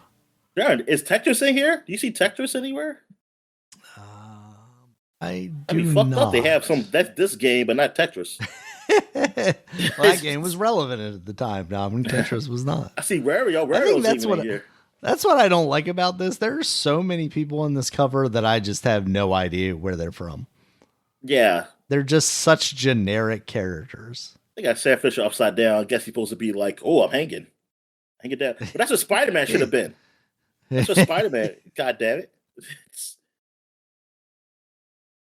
And I don't know what this guy supposed to be with the mustache, like the white face, drawn like Give it's me a been drawn. region. Where is he at?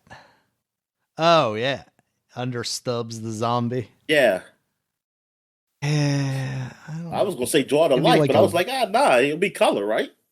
maybe like a web series converted to video game Is type that Kung Fu property. Panda right here under where Luigi looking down at? What is that? Who's that?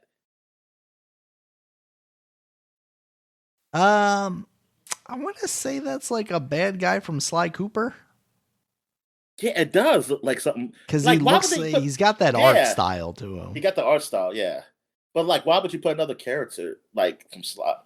Well, they got they do have another character. Yeah, I they see got the three at least that I see because they got the turtle up at the and top. Sucker Punch. Where is that? Is that American or is that European? Yeah, Sucker Punch is like Seattle, I think, area. Okay, so I was Pacific going to say, Northwest. oh nah, they're just being like people with a countrymen, but I guess not. No, they're just covering this cover with a whole bunch of garbage. Not to say the Yeah. slide's Oh, there's garbage, but like, Waluigi. Then we got Waluigi up here. There you go. There you go. oh It's yeah, it's a good obviously. cover. It's a good cover. This is all right. So yeah, this crazy cover right here. I don't know because they don't even have a title up here. So hell, I could be lying. This could not even be an Edge magazine. I don't know. I just could be. This actually could be somebody's notebook. Maybe the cover is behind all these stickers they put on top of here. No, I was wondering if it was going to be like, oh, they gave like some all over gift wrap or something along with the magazine, but obviously this. But you know what? Well, Let me like go the look it up. January issue, you do get in December, right? Oh shit! I dropped my cup. Oh well. Oh. At least it didn't fall. No. It It lives wasn't a there drink now. cup. It wasn't a drink cup. Okay. It was a cup with like Oh some no, not stuff the in it, urine cup. like pens. Yeah, no, like with the pens, with my pens and stuff in. Yeah, I dropped that. Say, oh damn. But like, did you look it up? Because I didn't look up just to make sure that this is the cover Edge Oh, 2000. confirm. Yeah, I mean it Let's was see. a retro, but still, Edge 2016. Edge or 2006 January. Okay, I should say Edge magazine Oh, you because mean you it don't bought want me. Edge versus Ric Flair No, for Money in the no, Bank? I got John Cena versus Edge. John Cena Okay. God, Edge has really good SEO in 2006. That's for Oh sure. no, that was the cover. That was the cover I got because Cutting Edge magazine. yeah, that cover was a whole bunch of. It's actually might be. Let me look at this. It might be. Yep, one issue 158, the best of 2005. So I guess all these games have come out in 2005. Wonder if inside the magazine they have a list of every character that's on here. You can also get this off Pyro Game. Well, is it eBay? Are they just doing it from eBay, selling this thing? How much is selling this for? $5.95 That's a deal. euros. That's not a deal then. All right. So what else we got here? We got Game Informer, and we got Sam Fisher up here, man. Taking his mugshot. Yep. Splinter Cell Double Agent. Claiming his spot as a top PlayStation Nowhere to guy. run, nowhere to hide. Sam's shocking new tale will leave you guessing at every turn. I had this magazine. Ellsworth Federal Penitentiary. And you looked at it every day, wishing that Splinter Cell was your series and not Metal Gear. No, I understand. I could have had it because I had a PlayStation, but I didn't want it. I said this was not Metal Gear. I like to have an hour cutscene between play time. Honestly, like looking at the screenshots that they had in this magazine for this game versus remembering Metal Gear Solid 4, like it is night and day the difference.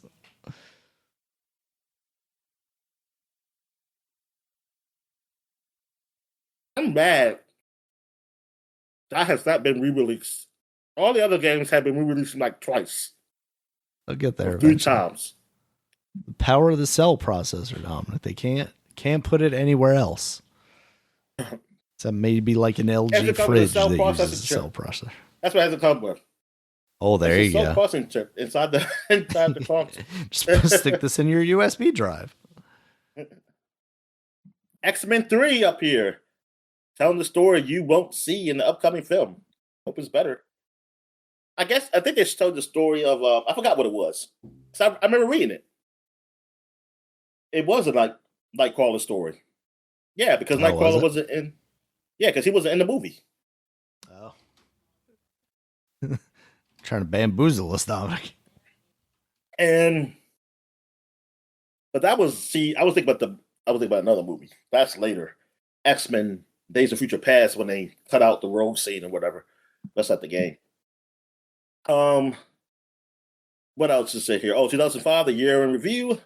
Top 50 games and the events that changed the industry. Every year. Yeah. Yeah, Splinter Cell. All right. So what else we have here? Is that it for 2006? So that's it. Yep. Now we go to 1996, 30 years ago. Game Pro, and we got Mortal Kombat, Ultimate Mortal Kombat up here. They have a lot of Mortal Kombat covers. I was gonna say this is my surprise. A lot. And then every now and then like a Street Fighter, but it's always like I was gonna say if it's not Mortal Kombat, it's got to be Street Fighter. They are big fighting game fans. Oh, excuse me. All right, so look, Beat the Combat Artists, and also what is this? Free Tekken 2 special moves and hidden characters. 15-page arcade pro strategy guide. Also got the reviews for Virtual Fighter 2, NFL Game Day, Breath of Fire 2, Toy Story, and World Series Baseball. Hell yeah. That is so weird that World Series Baseball is just coming out for the Saturn. I guess because the Saturn just came out. It came out in the summer, and I guess that's why they're getting the baseball game now. Because it's like baseball should have been came out.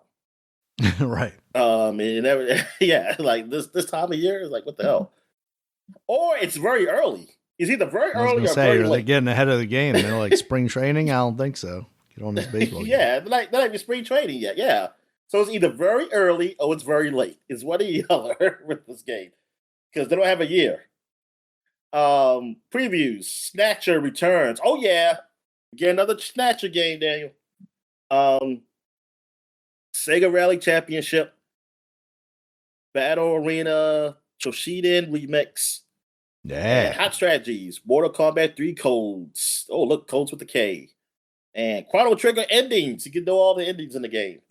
I only had the good ending because I always followed the guide for the good ending when I ever played it. Top 25 PC games. You got Heretic 2, Descent, and Ultimate Doom. Wow, Descent, man, that game that makes you like freaking dizzy and mess your brain up. You ain't know what up. Make you have vertigo when you were done with that game, man. You get up, you be like, oh. Also, win big NFL Super Sweepstakes. Okay, well, you can win Super Bowl tickets.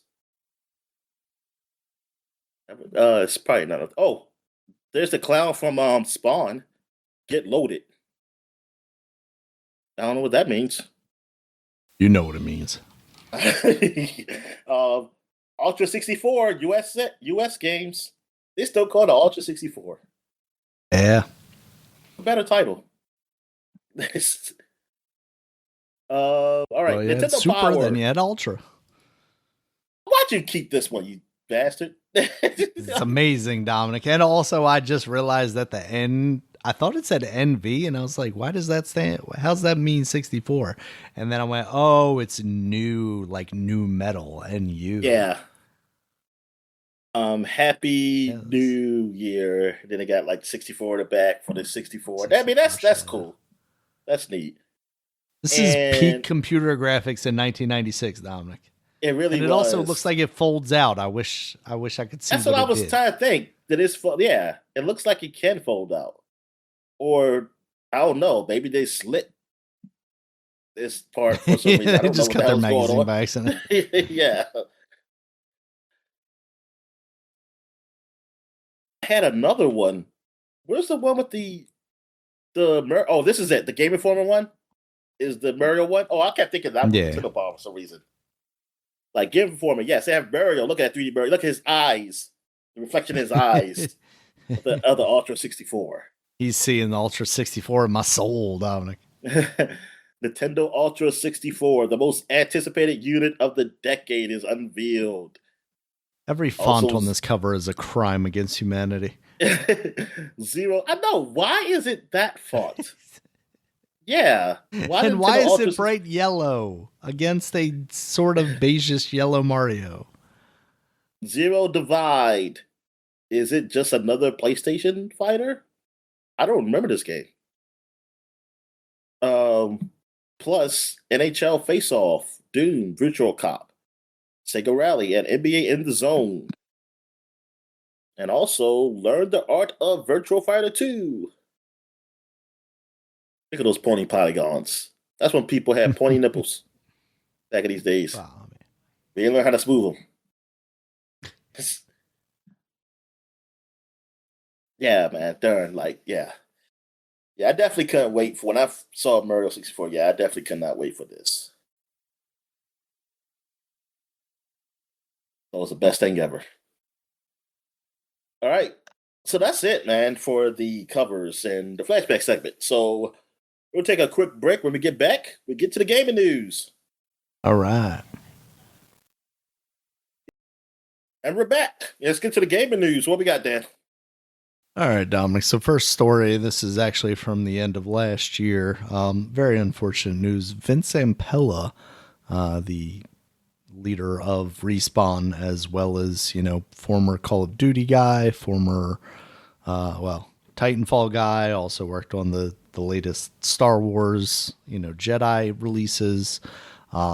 He died in a car crash, a single car crash.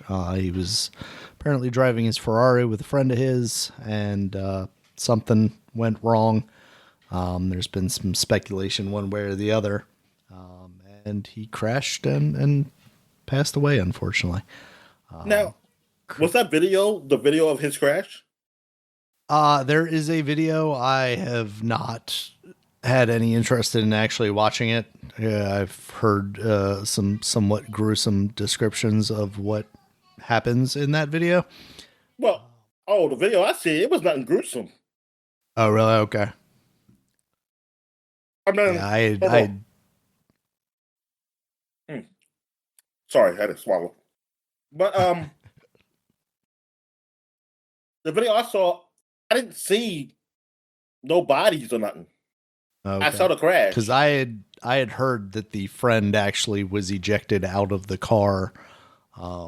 Apparently they had their seatbelt on, but the entire seat, flew out. Now I heard that, but like I couldn't see it. I got you. I couldn't see that. Like I think I saw the seat or the guy, but you couldn't really the camera view I had, they were up close on it. Yeah, they were up close on it. Yeah.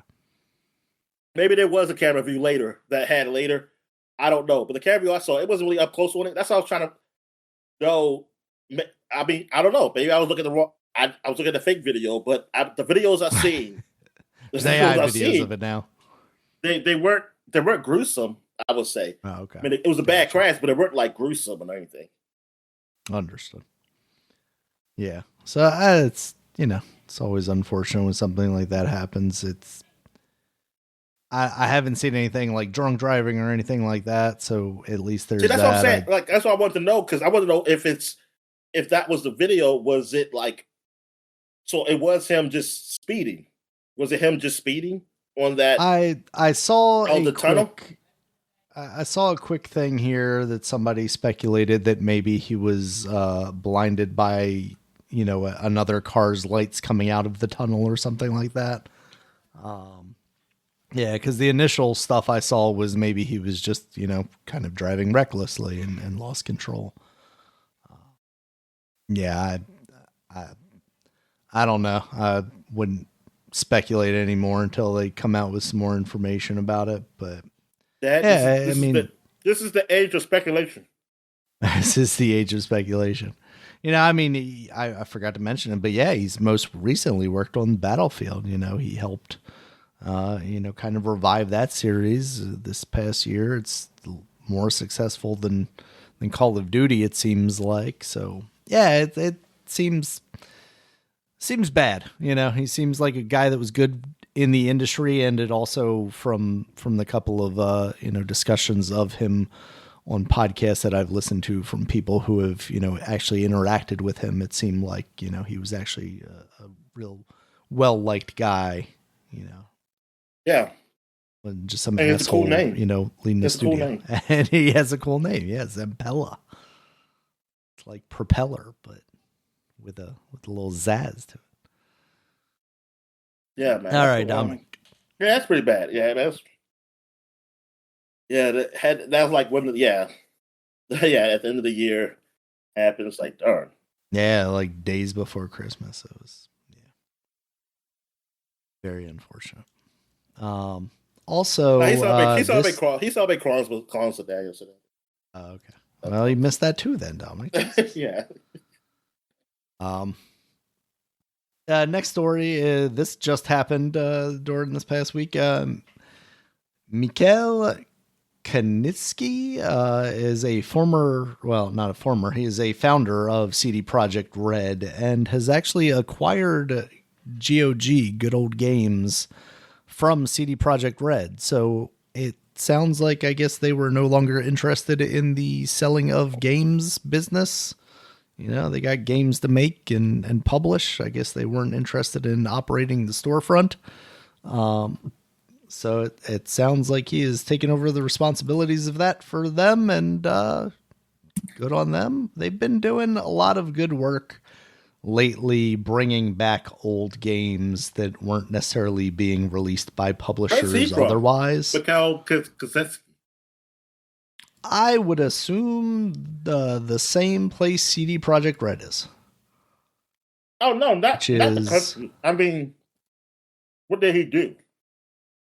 Oh, he was one of the co-founders of CD Projekt Red, and then he left. Okay.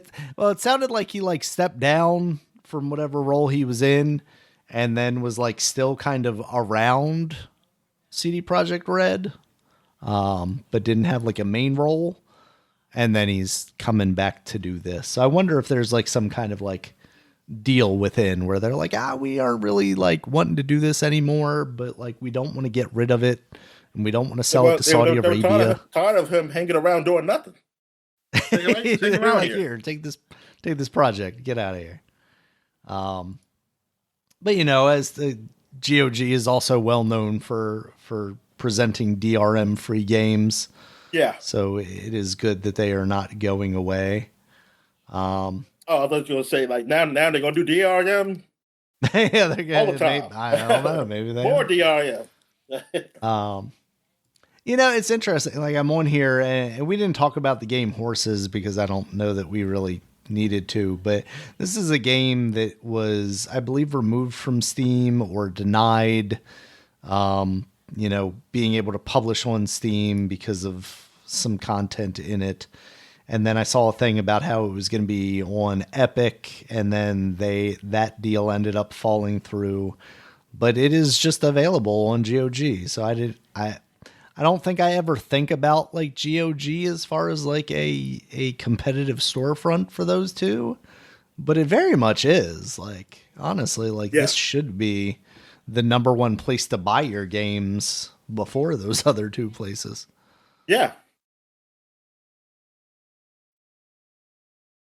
You don't necessarily see a lot of, current releases on here, immediately at least.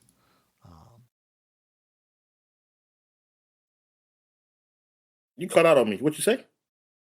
I was just saying it's, they don't have a lot of current releases outside of immediately after release, I should say, outside of like the CD Projekt Red stuff, obviously.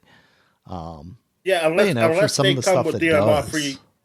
Yeah, unless some of those games come on DRM free initially, they might. yeah. But yeah, it usually be like later if they come up there. I think the Steam convenience factor is just it's I mean, made us that's all what it lazy, is. Dominic. Yeah.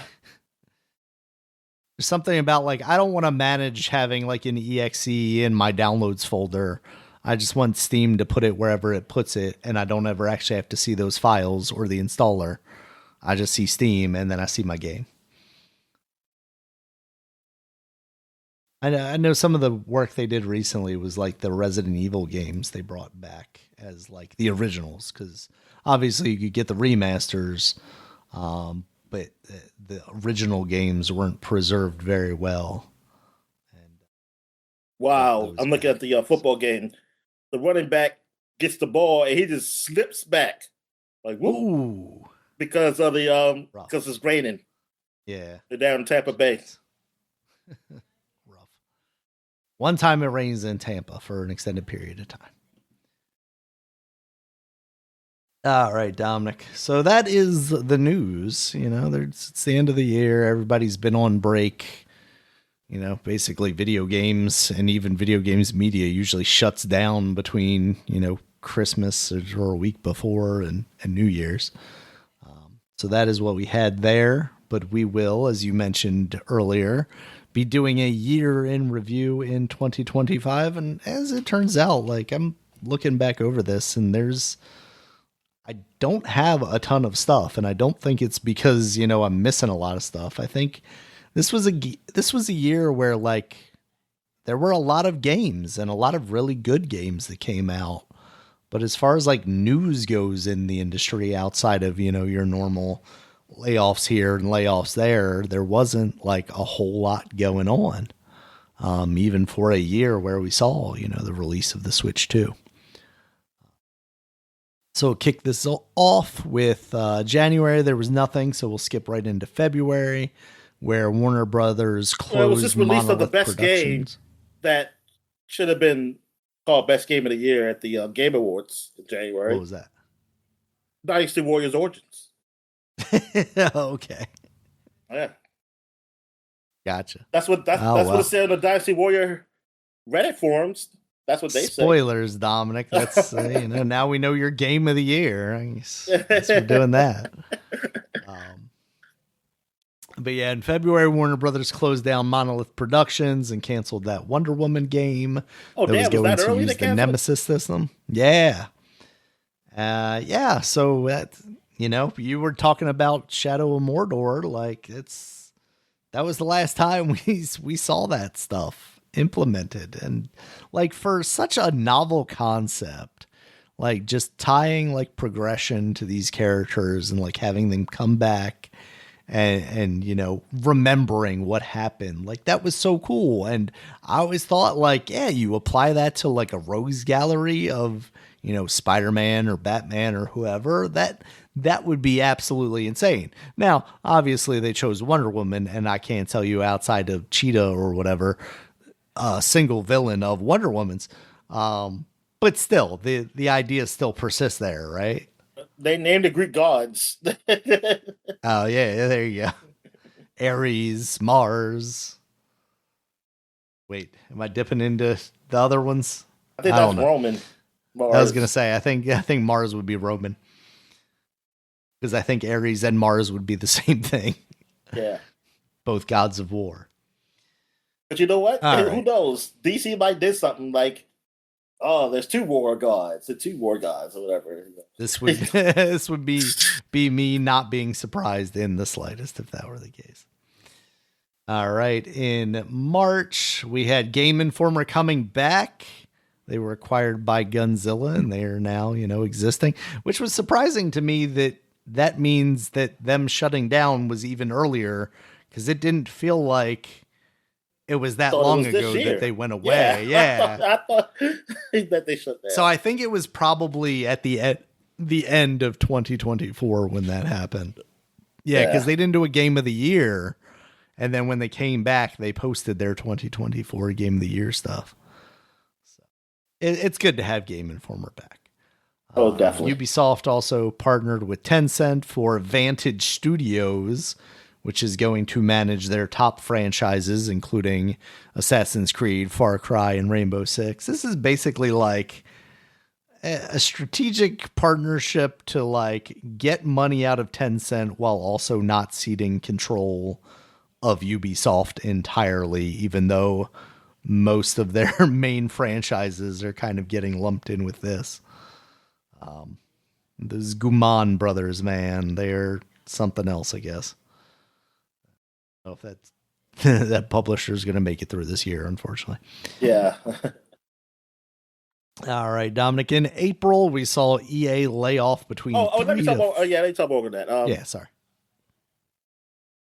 I really had nothing to say. I felt like I should have more to say about it though.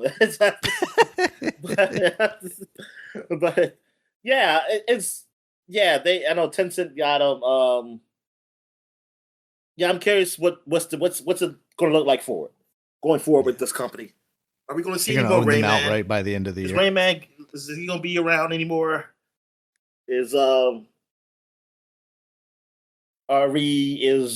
Watch Dogs series done? Oh, jeez. I mean, Witcher Call is still popular. Like I just bought it because it was cheap as hell. The the Division. Oh yeah, I played that. Yeah, that was lovely. Yeah, I played. Yeah, Division. I played a lot of Division. Yeah, too. Yeah, but well, Tom Clancy. Anything Tom Clancy. Yeah. Besides, not Rainbow. The Rainbow Six stuff. Like, I know they probably just keep updating the one they have. I don't know if they will go to a new one or not. I'm not sure. Now, maybe they will. But just that only if Tom they Clancy feel a property. need to make some sort of single player thing, I would imagine. Yeah, if you're doing another Rainbow Six multiplayer thing, you would just be crazy to spend any more money on anything other than just Siege. It feels like. Yeah. And Far Cry. What's the next thing for Far Cry? Like what? This is just what Far Cry, Wild Wild West, Dominic. Actually, I feel like there were some rumors around Far Cry.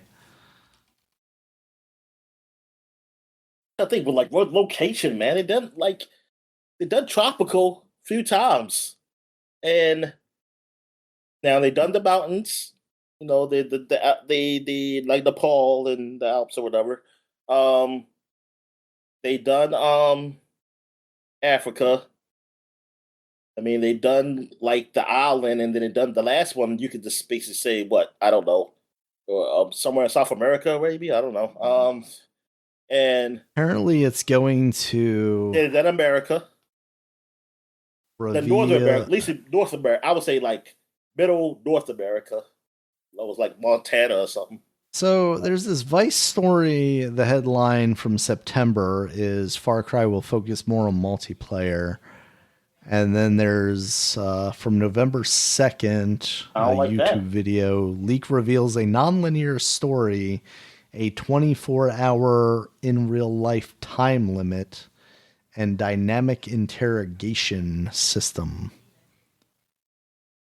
Quietly confirmed coming sooner than we think.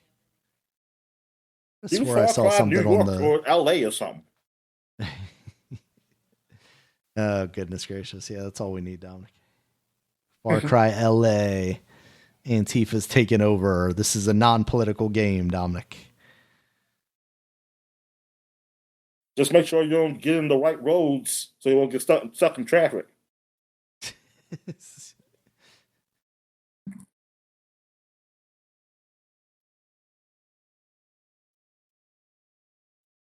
All right. Mix of Far Cry 5's cult, chaos, and Succession style family drama.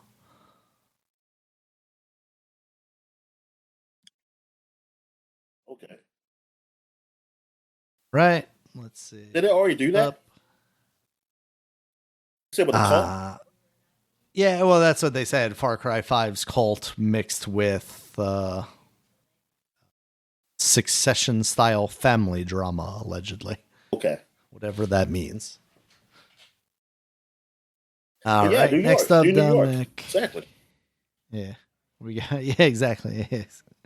Doggy Dog Business World with guns. Well, they can't have guns in New York, so. Next up in April, Dominic, EA lays off between 300 and 400 employees, including from Respawn Entertainment and Codemasters. Obviously, this was one of the larger layoffs that we saw, and to the point where they're going after developers like Respawn, who we just talked about with Vince Zampella. It's kind of crazy that was kind of their only cash cow, and they were still cutting pretty deep there. So it's wild to have a company where you can drop 300 to 400 people and still operate as a company. But that's just and that's what size all of companies these are doing. companies. Yeah. Yeah, and they'll do it even more. We'll get there. When we get the AI in there. Yep. Right. Next up in May, Dominic, was the first delay of Grand Theft Auto. It was delayed to May 26th of 2026. So we were mere months away from Grand Theft Auto 6. And we will see where that goes. It's one of the dark days. One of the dark days of 25. And they presented us more. After that, also Super Mario World opened up alongside Epic Universe in Florida. So they had the Super Mario stuff in the California theme park at Universal.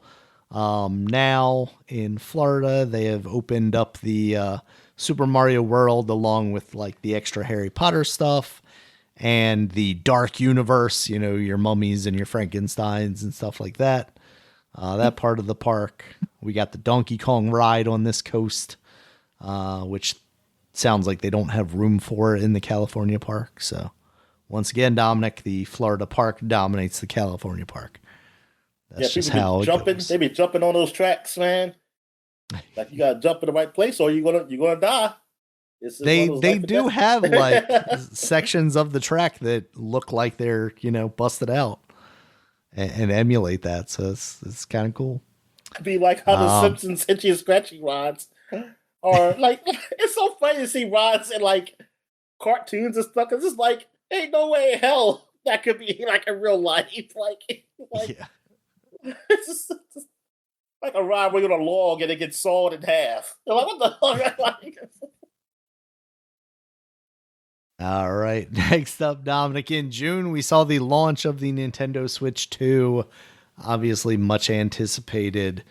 Came out, was thankfully minimally or unaffected by the tariffs that were, announced shortly after the announcement of this thing.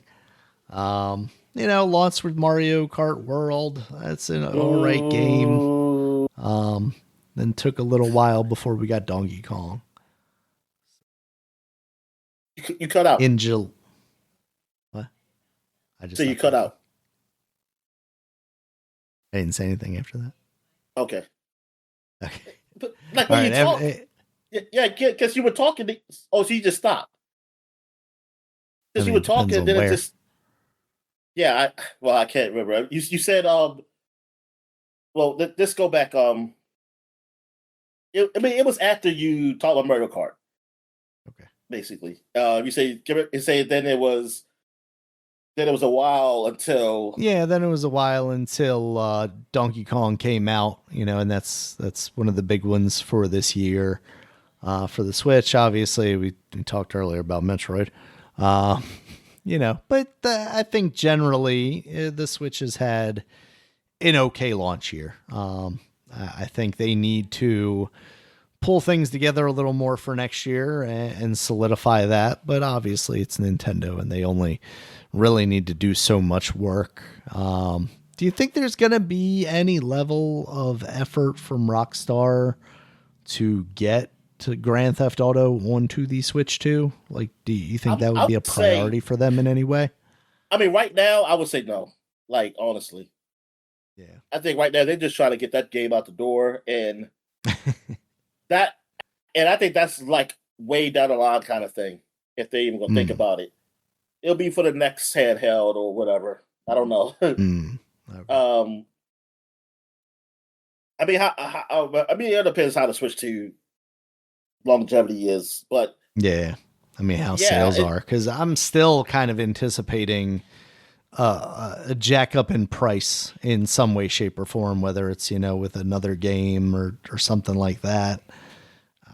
I wouldn't be surprised to see that out of Nintendo at some point before the end of the, first half of 2026 here.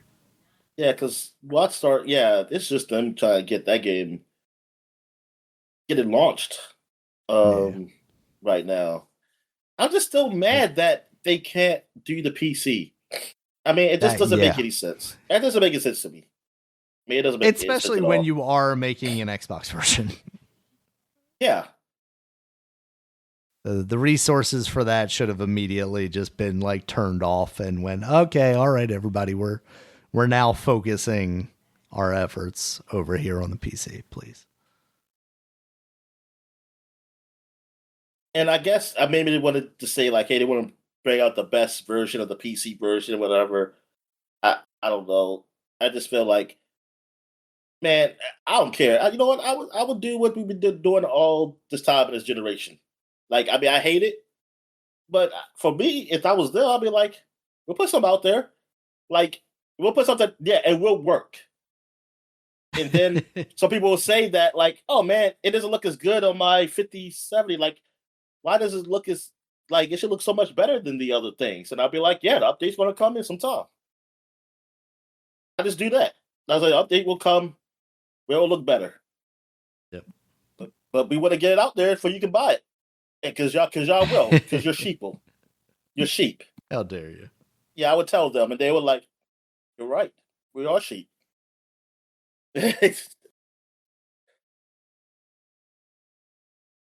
All right, Dominic. Next up in July, we had Microsoft laying off 4% of its workforce, and this included closing the initiative, which was the team working on Perfect Dark, and of course, canceling Perfect Dark as well as a couple of other games. Damn shame.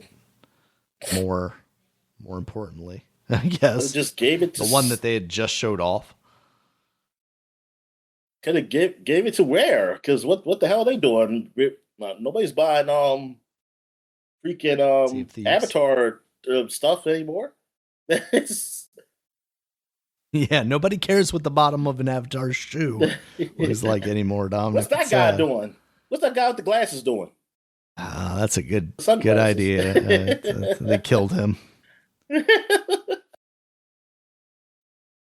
put him in the Microsoft basement, Dominic. They're actually gonna blame him for all of the Bill Gates Epstein file stuff.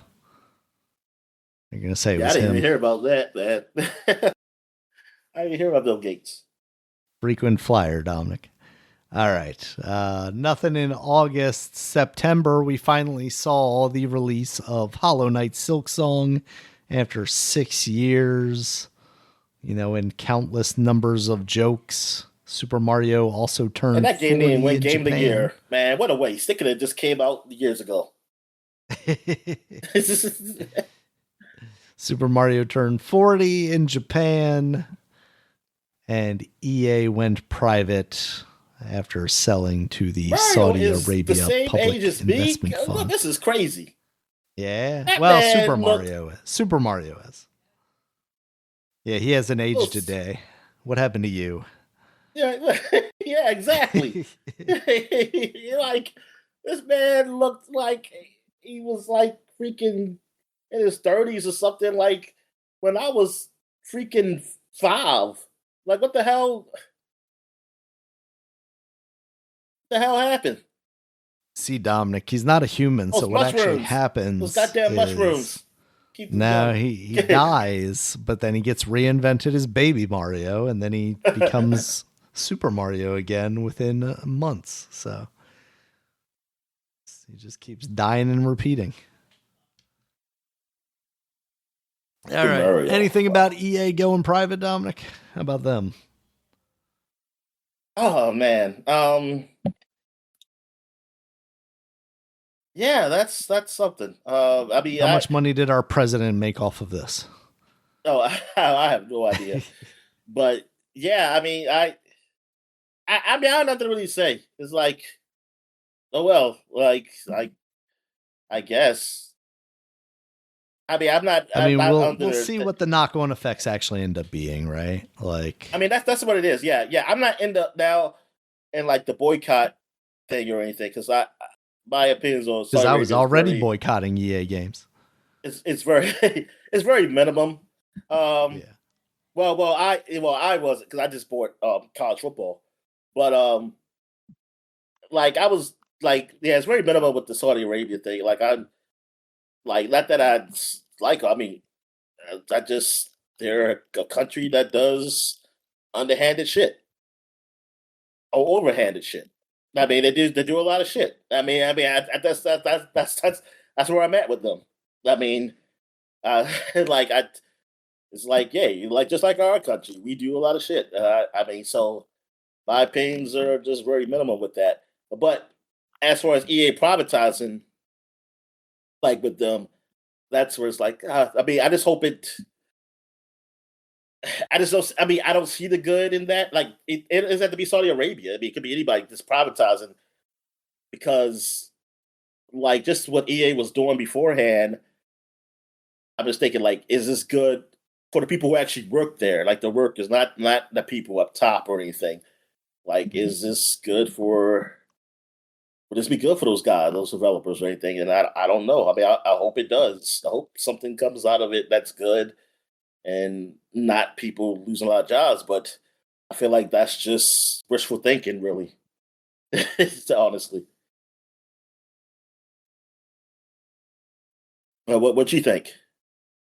Yeah, I mean, I just don't know what EA is going to look like in a couple of years. You know, we kind of joked about Ubisoft, but like the idea that EA is not going to just kind of get gobbled up by this and kind of spit out the other end, especially when, you know, it's basically being purchased with a portion of EA's own money. So it's already starting out in debt.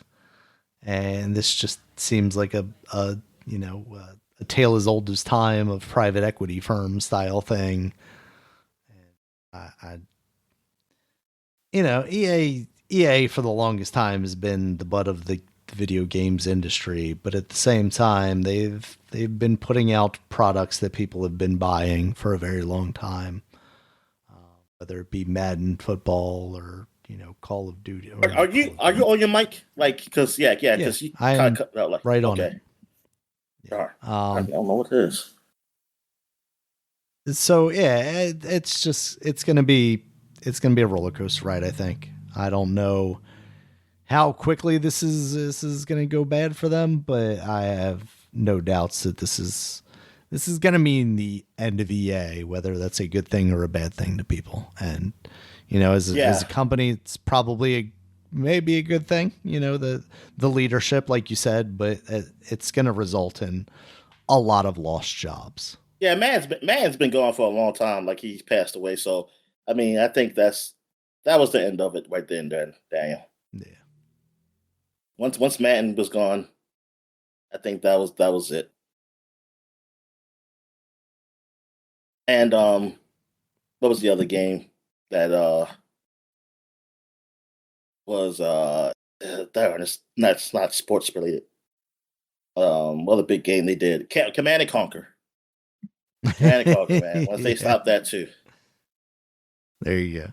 But Madden, well, I'll say, well, really, not jokingly, because Madden, I mean, Madden himself has anything to do with it, but it's like a year or I think when the Xbox, yeah, when the Xbox 360 and then the new those console generations started.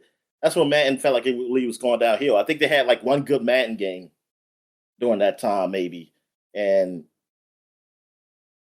like that was it. And like it was like, darn man, that freaking sucks. And yeah, I wasn't looking at the sports anymore. Like now, I can't speak for hockey or FIFA or whatever. I can't speak on their front. They I mean, of course, I know they sell. I mean, hell, man sells, but I don't know like how people liked it. Now, I know NHL. I think NHL had some good reviews though. Um, a lot more good reviews than Man did. Yeah. But yeah, it like well, like just for me personally, it was just I was just looking to see like what they did other than sports. Like they come out with something good other than sports, like Titanfall. That was a big deal. Star Wars, of course, when they got that license, they fumbled the ball with it though, but they did have some good games with it. Um, yeah, EA just it's kind of yeah, it's kind of went downhill. I mean, was uh Battlefront was good. Yeah, that was a good IP, at least some of them. Um, like I think what people might consider a bad one is like the one before this one, maybe the two before this one, maybe the two. Even the World War II one, I think it just felt like it wasn't much to that after Battlefield One. But Yeah. yeah, man, EA, yeah, they gonna have to do some changes, and I don't know if it's gonna be changes I want though, but they're gonna have to do something. Like yeah, I just wondered like what games I'm going to be seeing. I just can't picture seeing like a whole lot of single player games, honestly. Mm-hmm. Oh, that's not what makes money, Dominic. All right.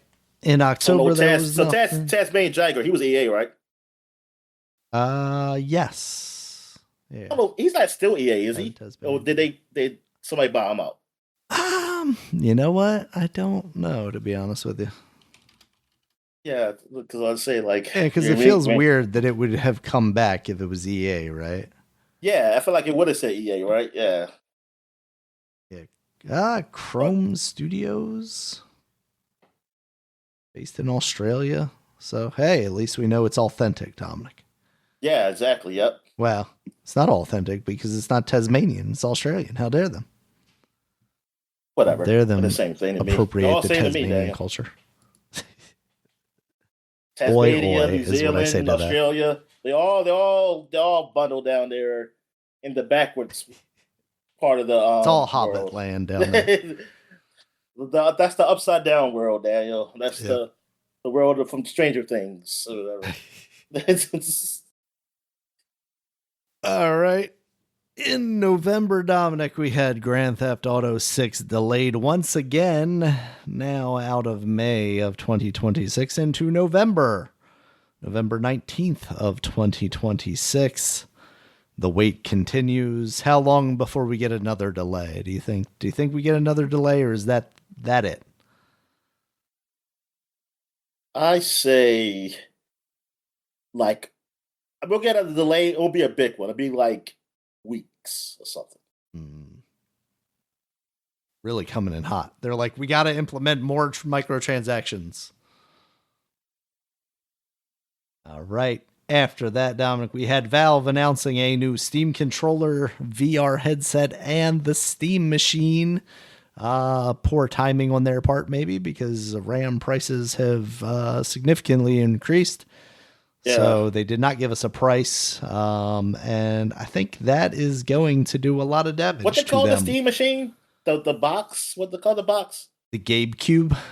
The cube. Yeah, oh yeah, the Gabe Cube. Yeah, that's. What they just call it. It's called the Steam machine, but people call it the Gabe I know that's Cube. that's what I mean. Yeah, what the people. Yeah, okay, yeah. But that's what it is, Daniel. Whatever the internet says, it is. It is.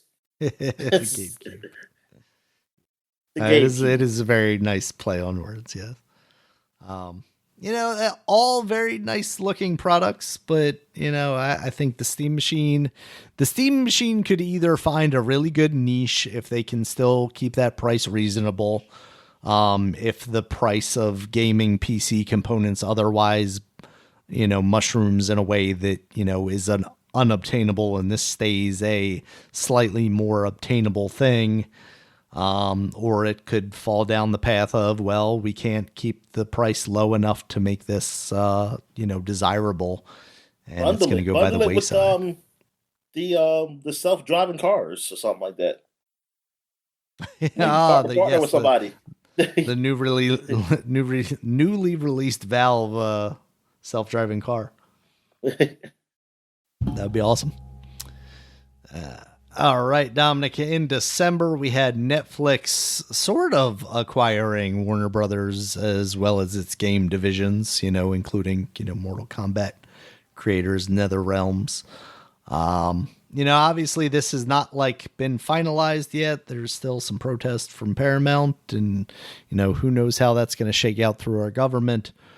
But yeah, I don't see a world where this is necessarily a good thing. I mean, outside of Warner Brothers would have just shut down otherwise, but yeah, it's Yeah, more consolidation seems bad for us as consumers.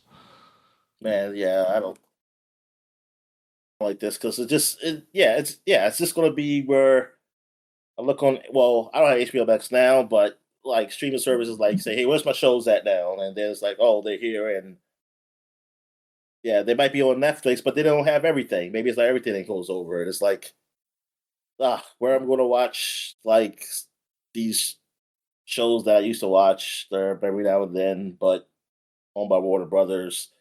And then the games is like, what's going to happen with the game division? Like, man, is Rocksteady still going to be a thing?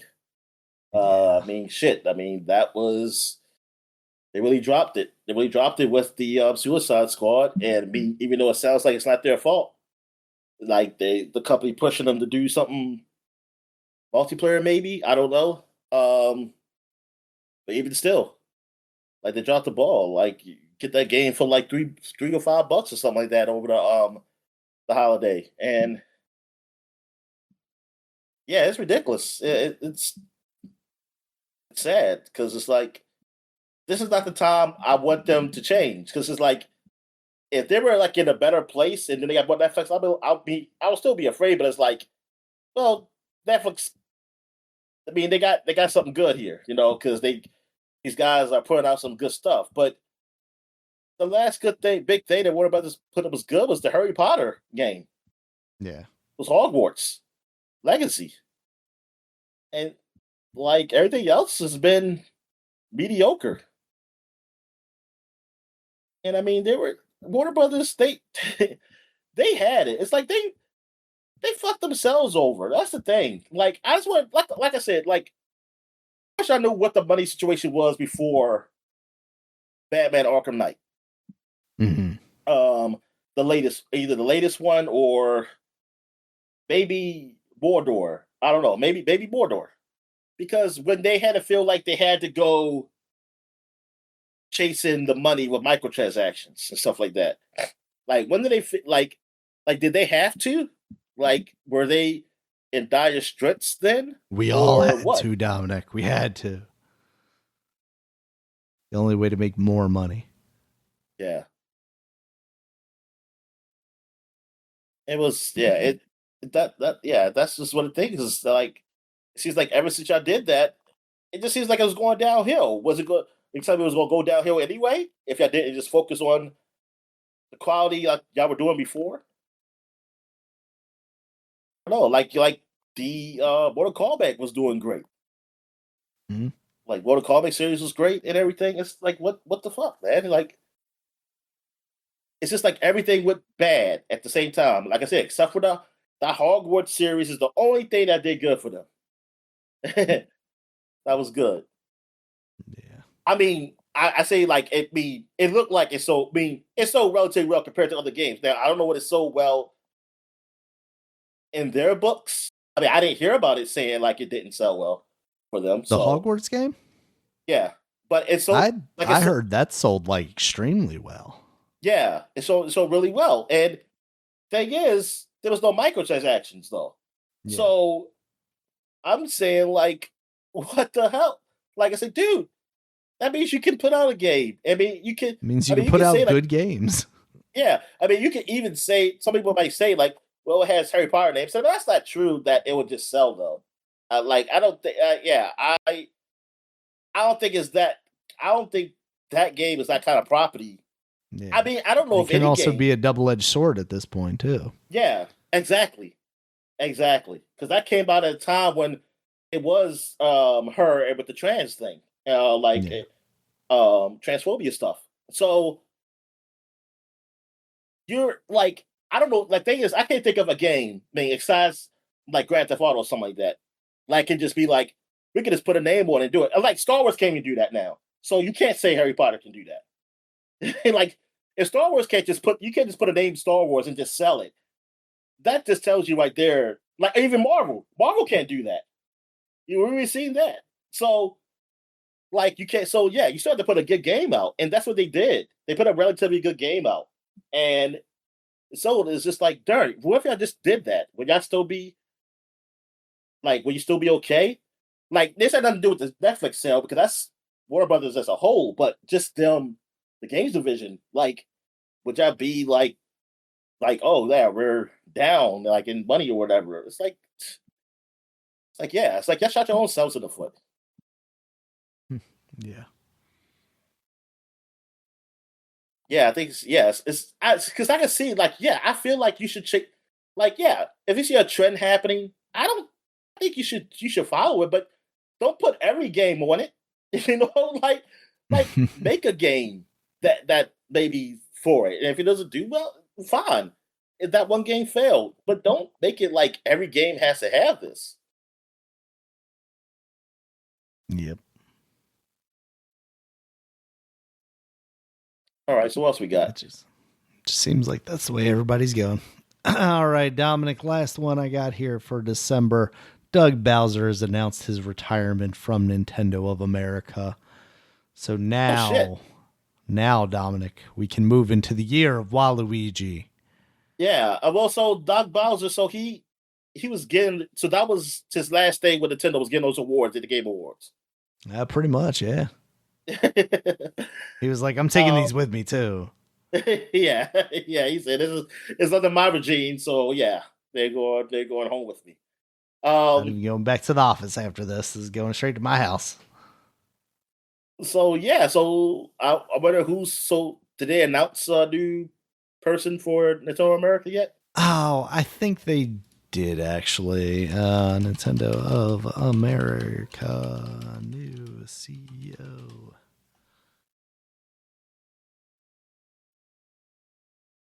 New CEO is Satoru Shibata, who is joining late 2025, taking the CEO role. He is working alongside Devin Pritchard, who is the first female president of Nintendo of America, as well as COO. Oh, okay. So it seems like effectively Nintendo of Japan is taking more of a uh, guiding role in Nintendo of America and taking that CEO spot, while kind of the lead person now is the president there. All right. So yeah, yeah. We'll see how that works out. Yep. I hope they don't have a Sega situation here. Hot take, Dominic. Because I saw a YouTube video. I think it was Kit and Krista, who are former Nintendo Treehouse people, Uh huh. and they were talking about how Metroid Prime 4 was basically a request from Nintendo of America. Like, Nintendo of America said, like, hey, Nintendo of Japan, can you guys please make can we please make a new Metroid Prime game? And this is his punishment, Dominic. Oh shit. That game Yeah. came out and they said, you know what, Doug, this is your fault. This is your fault. You pissed off Daniel. And now you Yeah. got to go. But Pokemon is still okay though, because I guess the Odds. people still buy Exactly. it. People were buying it before and will continue Yeah. buying it. Although, I mean, Yeah. look at Call of Duty, Dominic. It can happen to anybody. So they keep putting out Pokemon games like that. I mean, there's a difference between dated Pokemon games and bad Pokemon games. I think X and Y were probably closer to, or is it X and Y? What were those?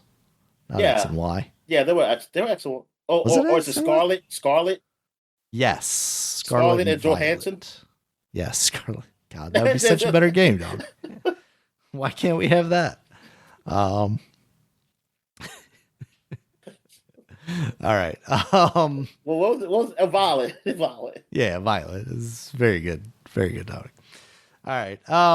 Yeah, so that was Oh, look the up here. year. Cringe as fuck. Nintendo appears doomed by new moderate audience.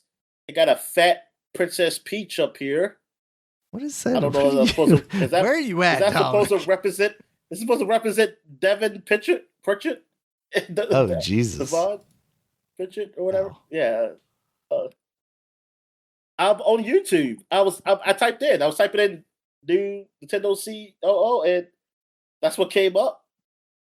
On this Dr. Disaster. Might be time to reset your algorithm, Dominic. God darn, man. These guys, yo.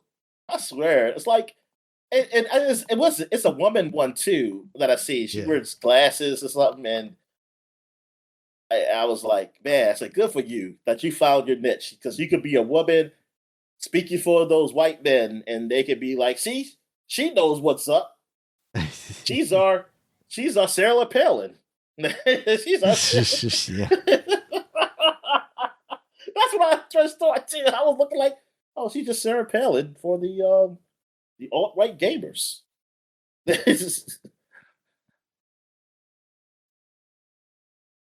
All right, Dominic. That is all I have. She probably don't even wear glasses. Year. She's probably really was just going for that.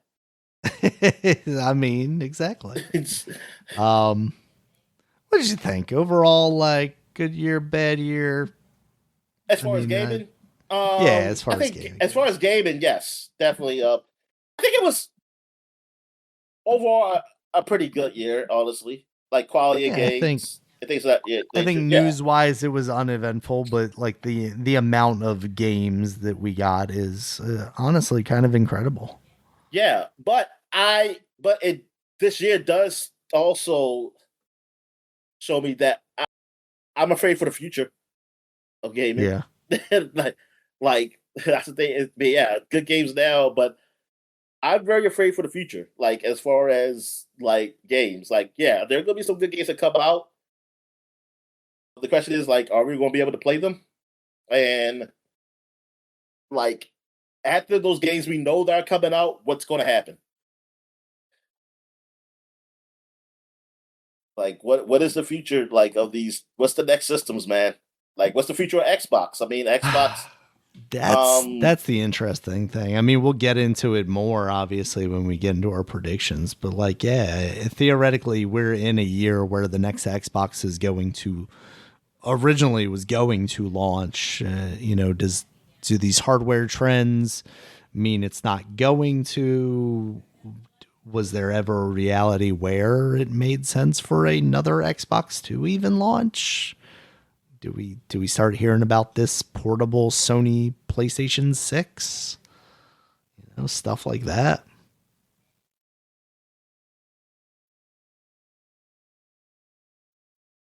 Yeah, I don't know, man. And yeah, and then like I said right here, what the new Nintendo president, like the guy said, this is the new Kathleen Kennedy on Nintendo right here. What's going to happen, Daniel? What's going to happen here? Not the Kathleen Kennedy of Nintendo.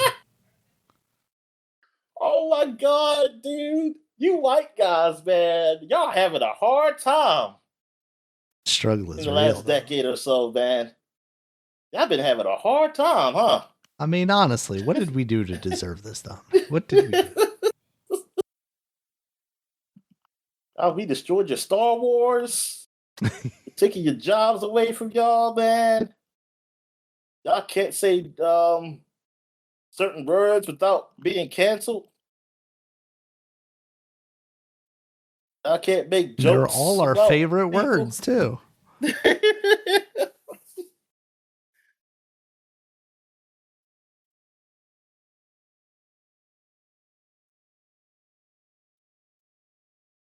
Hey, I got Donald Trump president twice. That should be good. It's gonna get things back on track. Yep, that was great. Hmm. We got the Catholic and the. Well, these people probably don't know shit about this woman. They don't know shit about this. Not in the slightest, Dominic. All right. Anything else for the people, Dominic?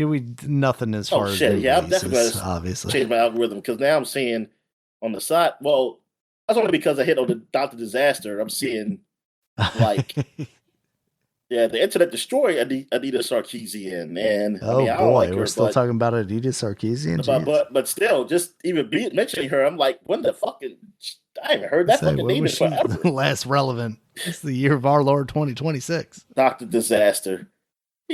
He got like he looked like a Star Wars character. He got a mask on or something like a Darth Vader, but it's chrome, like brown chrome, and yeah. I mean, he looks like a incel, like villain. You know what I mean? Like he looks like he represents them. Like this would be a good representation Yeah. of a certain group of people.